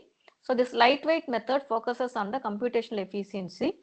That metrics include the time as well as the computational resources required for training the model. The metric which we are not aware of it is the flops, that is floating point operations. This is what I told you in the quantization process, where a 32-bit is being converted into 8-bit, 4-bit research is going on. Till now, they were able to the 8-bit. So flops are for floating point operation. It measures the model computational power. So computational speed and efficiency has to be processed here, where we can able to minimize while ensuring the model's performance. And the 7th parameter, metrics which we are not aware of, it is the MAC, that is memory access cost. So this is in turn considers the floating point operations. So one MAC contains one multiplication operation and one addition operation, which approximately equals to 2 flops. This is what is how you are going to calculate the memory access cost is about. So these are the metrics related to lightweight AI. Next one is the explainable AI. This explainable AI in IOMT, we call it as XAI. This is very hot and trending topic in the research topics. So the combination of IOMT and explainable artificial intelligence is a facilitates the real-time collection of data and analysis of healthcare data by interconnecting the medical devices, sensors, platforms, providing strong support. So how this explainable AI is being incorporated into IOMT for further enhancing the interpretability and transparency. Interpretability of data as well as transparency in medical treatment. The role of explainable AI takes a major contribution for the patient to that of the healthcare professionals. So how this XAI has emerged to enhance the explainability of deep learning models and the methods available, visualizing the data, designing the explainable model, as well as the evaluation criteria. So all these things of the models, methods, visualization, design process, establishing the evaluation criteria, provides the insights to decision making model to ensure the transparency in the treatment procedures. So this is what we call it as an explainable artificial intelligence. So the key technologies of AI, XAI is the one is data based, another one is knowledge based. We concentrate on data based techniques, which is one is explainable model, the another one is model agnosticism. So explainable model makes use of the algorithms of linear regression, logistic, decision tree, decision rules, generalized linear model, generalized additivity model. But whereas this model agnosticism, visualization based approach, feature interaction based approach, global surrogate approach, local surrogate approach, propagation based approach, and instant based approaches. So the explainable model to that of the contribution is given over here. A tropical geometry based interpretable machine learning method of explainable approach contributes to the hidden rules of the data set so that the network is initialized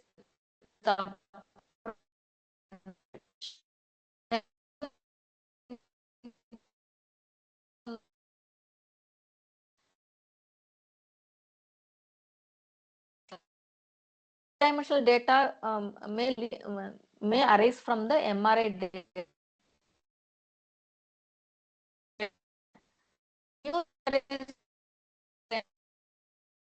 Provides the contributions to counterfactual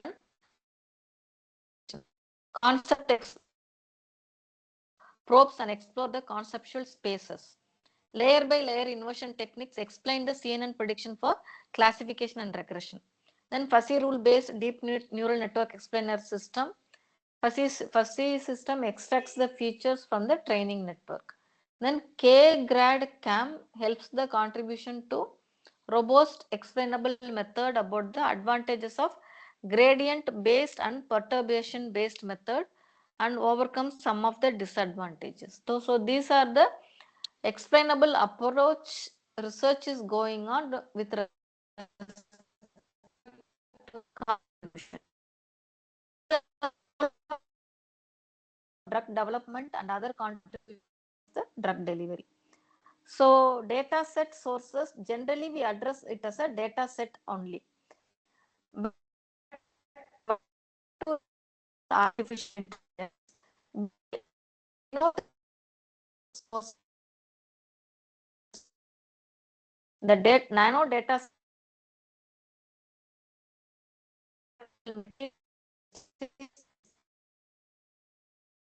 biological responses.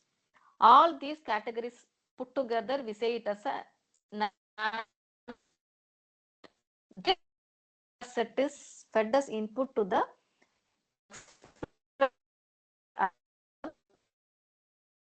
attributes for optimized nanobot actuation, targeted delivery, bioimaging, biosensing, and cellular uptake. So normally, generally, we address the data as a data set, either it is vital data or the MRI or ECG, EEG and all. Normally, all these content, we address it as a data set. But while coming to explainable artificial intelligence in Internet of Medical Things, we have to represent the data set as a nano data set. The nano data set be fed into the explainable AI algorithm. So these are the examples of XAI application research, the approach, model, explainable approach, and application scenarios. So normally the approach and the model content, we are aware of it. I will concentrate on explainable approach and application scenarios. SHAP is the shapely additive explanations. That is for application is for patient monitoring for premature infants in the neonatal intensive care unit, as well as the predicting stroke patients recovery, assessment of vascular aging. Then the tree shape predicts the serious intracranial hypertension. Then a class activation map, we call it as CAM for drowsiness recognition. Gradient CAM is for retinal disease detection. So these are the explainable AI approach. Semantic powered explainable mechanism for diagnosis of COVID-19. Attention mechanism for medical image segmentation. High resolution thermograms, we call it as CXR images for diagnosis COVID. A traditional method based on machine learning is here, CNN, that is also for that. Then explainable support vector machine classifier is for autism spectrum disorder. GradeCam, heat map, and tree shape is for skin lesion diagnosis.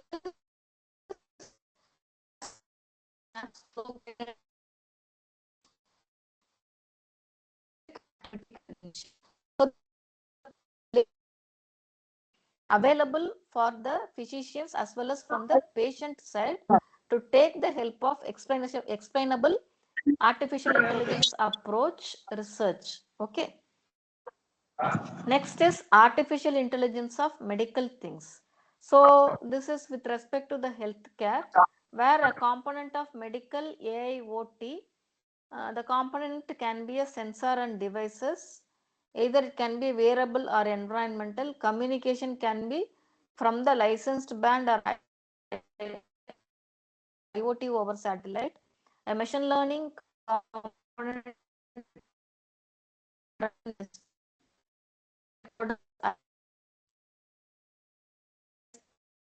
AI or cloud AI. Okay, so these are the components of medical artificial intelligence of things. Okay, next is AIoT health domain challenges are the health monitoring, diagnosis, prognosis, and disease discovery and explainability. Similarly, health monitoring can be of wearable, non-contact or hybrid. The diagnosis can be physical, mental, and developmental disorder.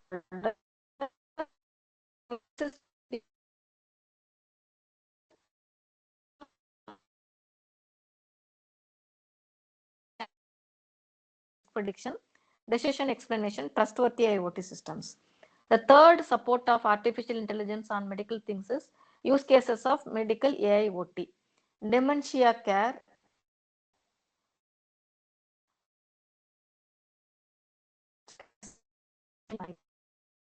the use cases that taken the help of artificial intelligence.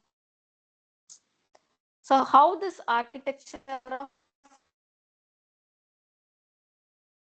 again, the application may be from the enhanced critical care, remote and personalized care, assisted living, disease discovery, emergency detection, or healthcare digital twins.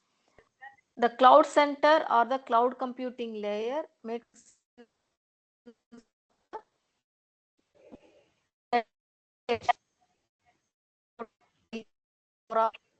etc. or narrowband IoT, NB-IoT, etc. Through the phones, tablets, computers, and gateways. The embedded computing layer can be from the wearable healthcare, environmental perception, assistance devices, phones, tablets, etc. So, one way from the sensor side towards the application side, we call it as a computational has to be taken care. Another one is from the application side to the sensor side, data collection side. Latency is very, very important. We should not delay with respect to the time. So the health domain challenges in artificial intelligence medical of things is health monitoring, diagnosis, prognosis assessment, as I told earlier. This is only a pictorial representation. And explainability, if you see the medical images, explanation of diagnosis decisions, particularly in medical images. Other AIOMT data considers the apart from medical imaging, the data will be in the form of a discrete or time series values. So the explainability techniques XAI or AIOMT operates with such a data of discrete or time series.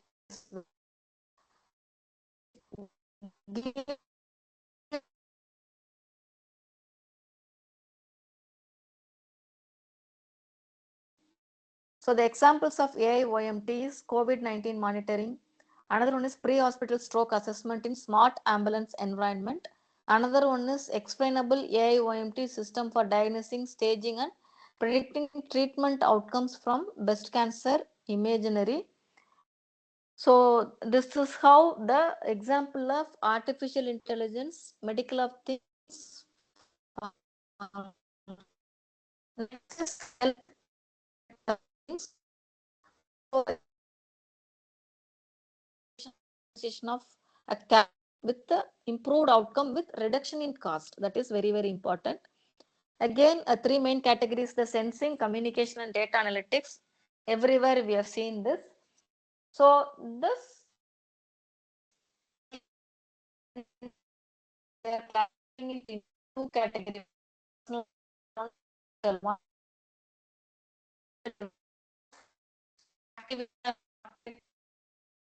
smart clothes and smart touches. Specifically for health monitoring under the guidance of a physician includes the glucose monitors and connected inhalers. So continuous glucose monitors and connected inhalers devices for clinical environment has to be see the regulatory content of a government and approved one has to be procured after proper validation from the manufacturer.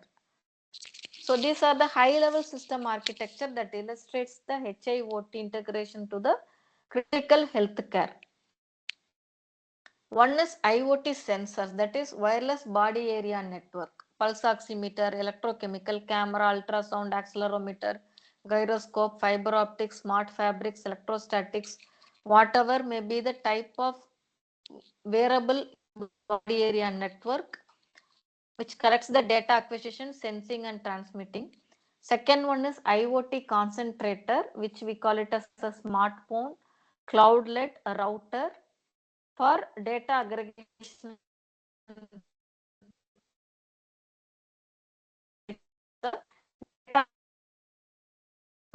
visualization and decision support, and real-time alerts by the physician has to be made. So how these high-level system architectures are being integrated with a proper management. So the proper management has to take care of the privacy of the data, security of the data, and quality of service. Authentication, identification, access control, task prioritization, and data veracity. So these are the high level system integration with respect to the privacy, security, how these things get in turn two-way communicated between the IoT sensors, concentrator, and machine intelligence. So the HIoT application are the activity detection, respiration detection, heartbeat monitoring, blood pressure monitoring, blood glucose monitoring. So based upon the type of wearables,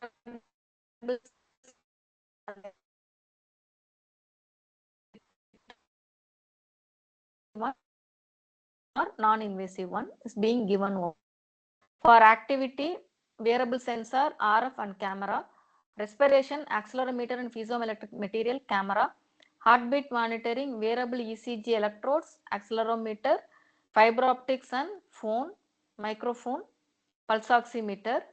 For blood pressure, in vivo, PMV and PTT sensors, blood glucose monitoring, electrochemical sensors and optical sensors.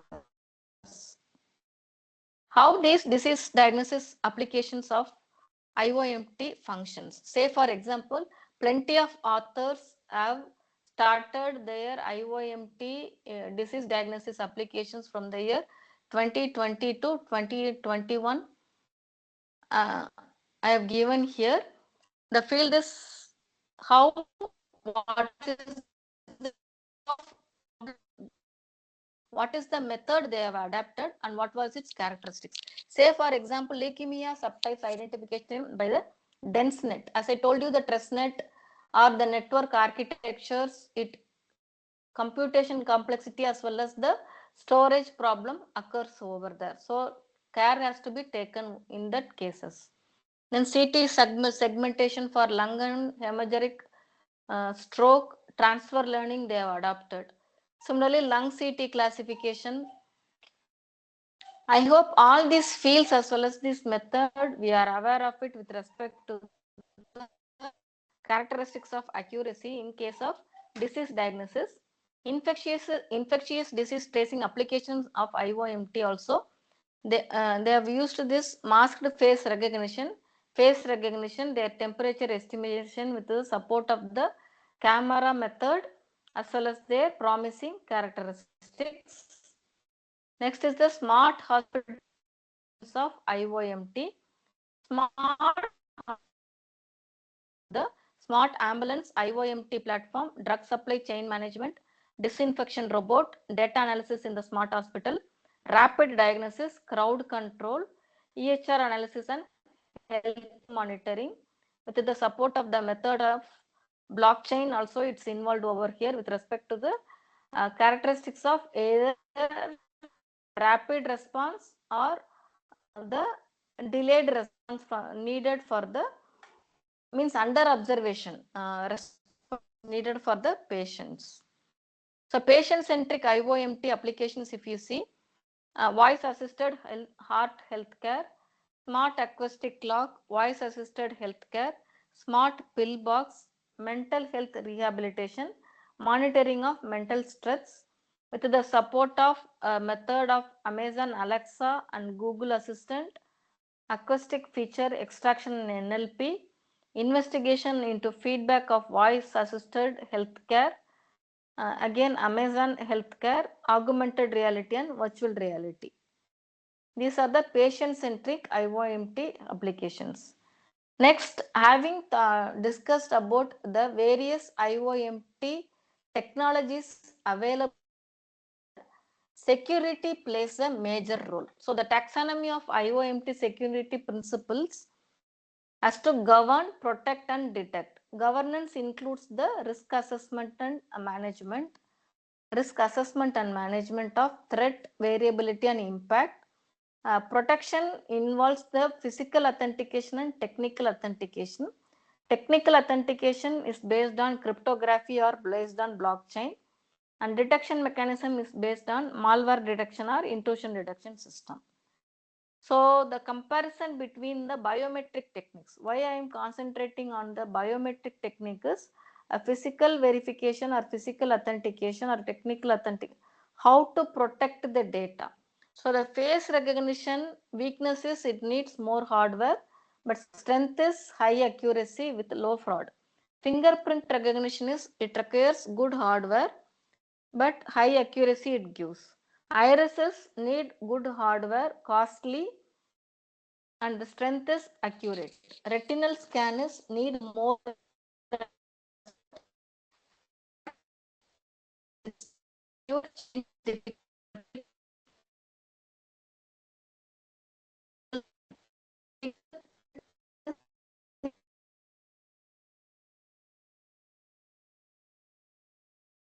needs requires more hardware, but the strength is easy to use by avoiding the low fraud. So IoT healthcare security requirements and challenges. So the security requirements, security challenges, that how the attack on taxonomy and how the threat model threat is being used. So denial of service, unauthorized access, confidentiality of data, trustworthy platforms, transmission control, normal security issues, what we have learned from the basics, same thing applicable here in IoT healthcare security also. A comparison of IOMT threat model in terms of quantitative number or qualitative scale. QL stands for qualitative scale and QT is for quantitative method. So the threat identification can be of attack paths, adversarial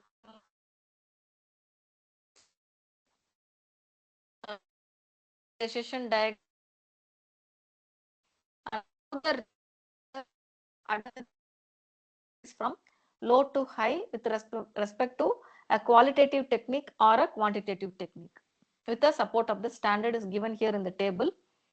Next is the common threats against IOMT. So the common threat we know: spoofing, tampering, repudiation, information disclosure, denial of service, elevation of privileges. The threat can be of user impersonation, device impersonation, tampering the data, malicious input, or the device may fail or replay attack may come. These are the common threat which we face. Same thing is applicable to IOMT also. Here, coming to risk assessment of IOMT, what are the research and implementation gaps available? This will be helpful for the research scholar. The risk assessment includes the threat assessment, vulnerability assessment, and impact assessment. So the ideal state and a state of practice, research gap and implementation gap. One is novelty in threat models has to be identified to overcome the risk. And we have to design the real-time identification components with the proper employment of AI and ML techniques. Then the targeted IOMT to capture the proper attacks. If you see the state of practice or implementation difficulty, again the budget comes into picture. Vulnerability methodology for post deployment content. A proper ML technique has to be adapted, where while coming to state of practice, a lack of standardization exists. So we need to go for normal identification and continuous assessment in order to follow the practices. Impact assessment, there is a need for further examination of the cascade impacts originating from targeting the IOMT devices. Next is concerns and challenges.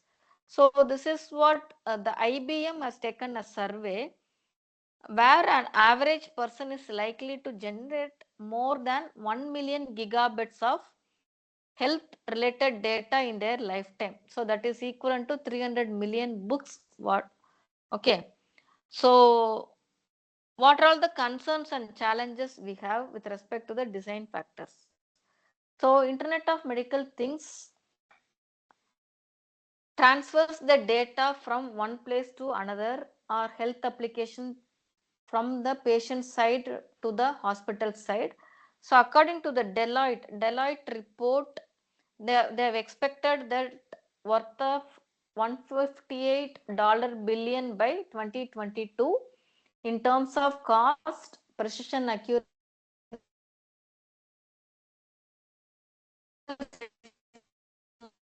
and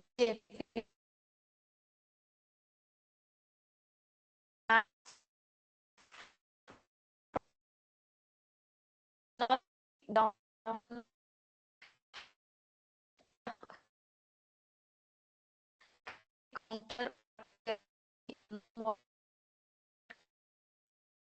instant heart rate, cardiac's mobile ECG self-monitoring, electrocardioscope, runtastic heart rate monitor, cardio mobile, BP watch, finger blood pressure, on-track diabetes, fingerprint thermometer, body temperature, MediSafe meds and pill reminder, dose cast education reminder, rehabilitation game, eye oximeter, eye care plus, skin vision, asthma tracker and log.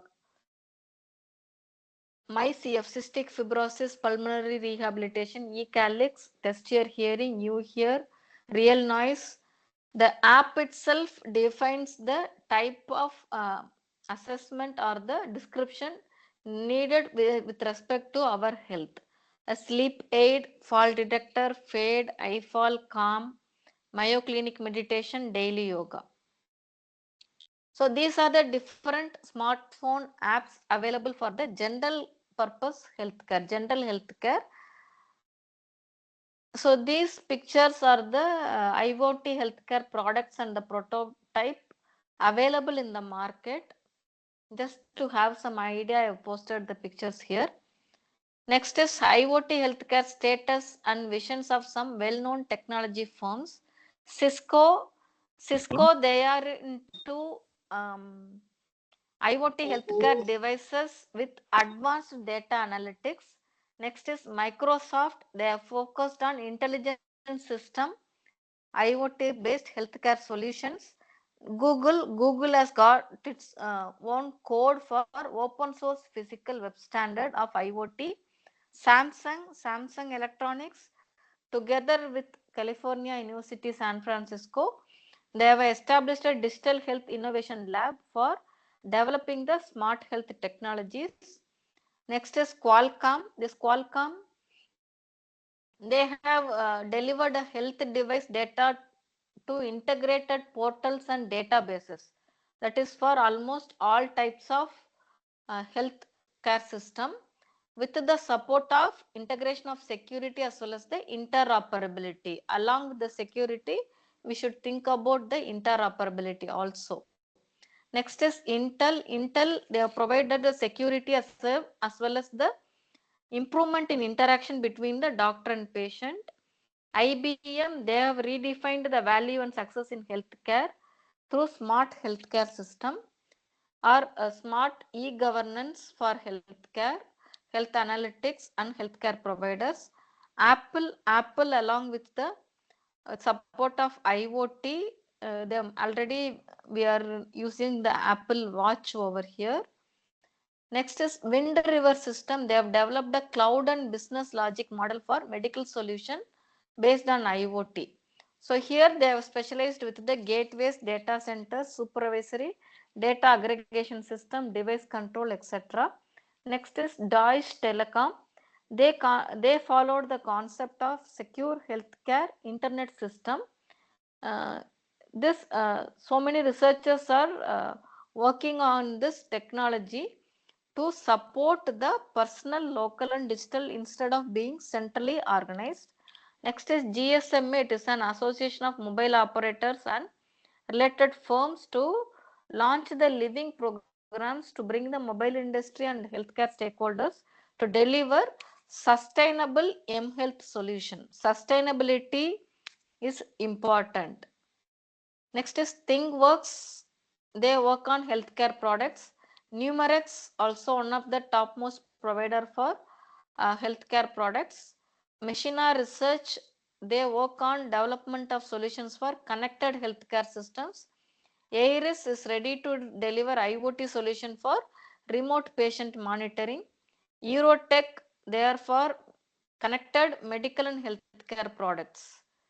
Similarly, national health strategies across the world being established by the e-health strategy from the country Australia, Denmark, European Commission, Finland, Kenya, Mauritius, Saudi, Scotland, Sweden, Switzerland, and the US.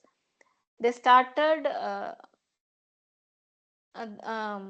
signing the e-health strategies nationally in their country from the year 2006, 2003 onwards. Even India is also into this plan, which comes under the European Commission. Just I have taken a small case study of Deloitte research here to study the feasibility of Internet of Medical Things in the market. So what these Deloitte people, they formed one commission, and that commission did the research in the IOMT market. So the first question what they have raised or surveyed there is the what is the current and future market size. So based upon the geographical component with respect to the medical devices, system and software, technology and services, they have done this survey till 2022. So here North America around 13 million billion to 45 billion, South America 2 billion to 9 billion, Middle East 2 billion to 9, Asia Pacific 11 to 51, and Europe from 12 billion to 44 billion. They have reached the market growth from 2017 to 2022. So this is how the market size has been increased in billions. Next is how the market is being segmented. One is based on stationary medical devices, another one is implanted medical devices, third one is wearable external medical devices. So from 2017 to 2022, this is what is the research done by them. Next is how these medtechs are investing in connected medical devices. Based upon the survey done by the medtech companies with the medical devices, the Deloitte commissioned this from green indicates the connected, blue indicates the other one, ranging for the 5-year data of 81% of strongly disagree to strongly agree. Disagree is green color and strongly agree is blue color. Similarly, the IoMT market followed the 8 key systematic challenges and opportunity facing the medtech industry. One is developing an in-depth understanding of end users. Okay, it starts from developing the in-depth understanding of end users based upon the VBC model, speed of adoption and integration of connected medical devices. Next is developing new funding, business and operating models. Next is addressing the challenge of interoperability. That interoperability has to give numerous benefits to healthcare stakeholders. Next is maintaining the cyber security. The cyber security should take care of about the data breaches in healthcare, which cost more amount in with respect to huge amount in money as well as the people.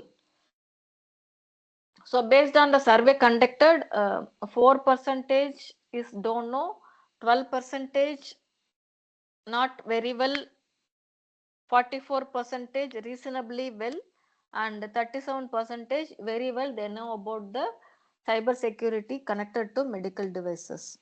Next is attracting the digital talent and building digital ability. Respondents from the survey suggest that 79% are prepared for digital capability within their company, and 22% believe digital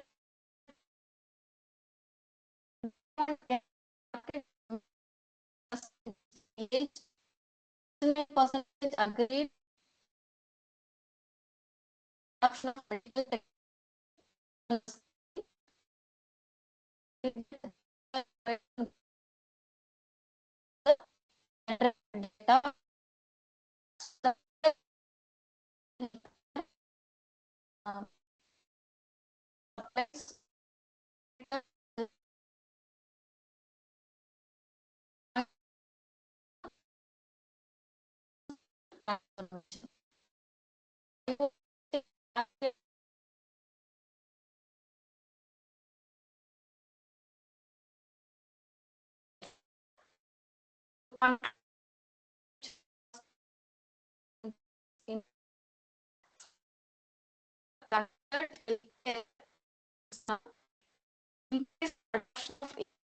Data and system expansion through IoT inside focus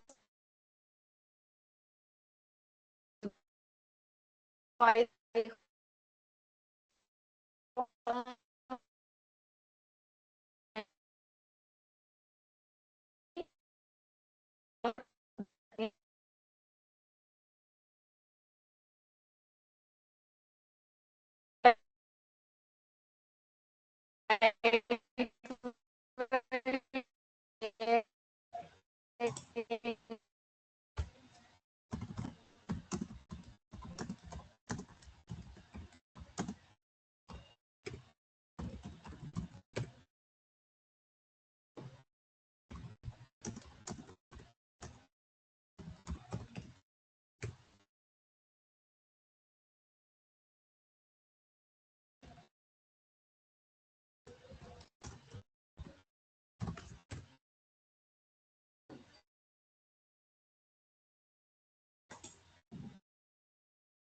Aarti ma'am.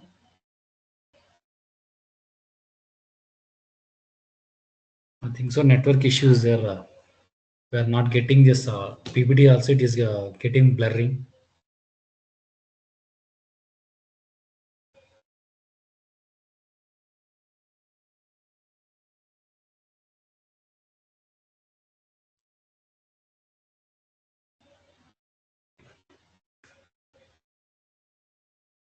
So dear participants, I think so. Network issue is there. The speaker is so disconnected.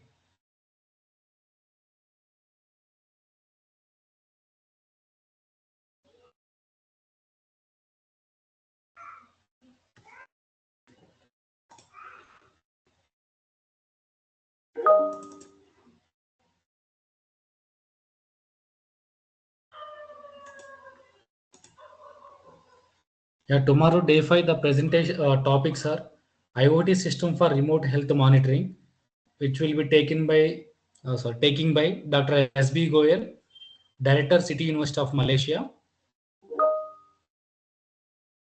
And session 10 is the data security and standards for telehealth industry, Dr. Mamta Samson, Professor NMREC. So 2 sessions are there for tomorrow also. So meeting link and the sessions I will share tomorrow.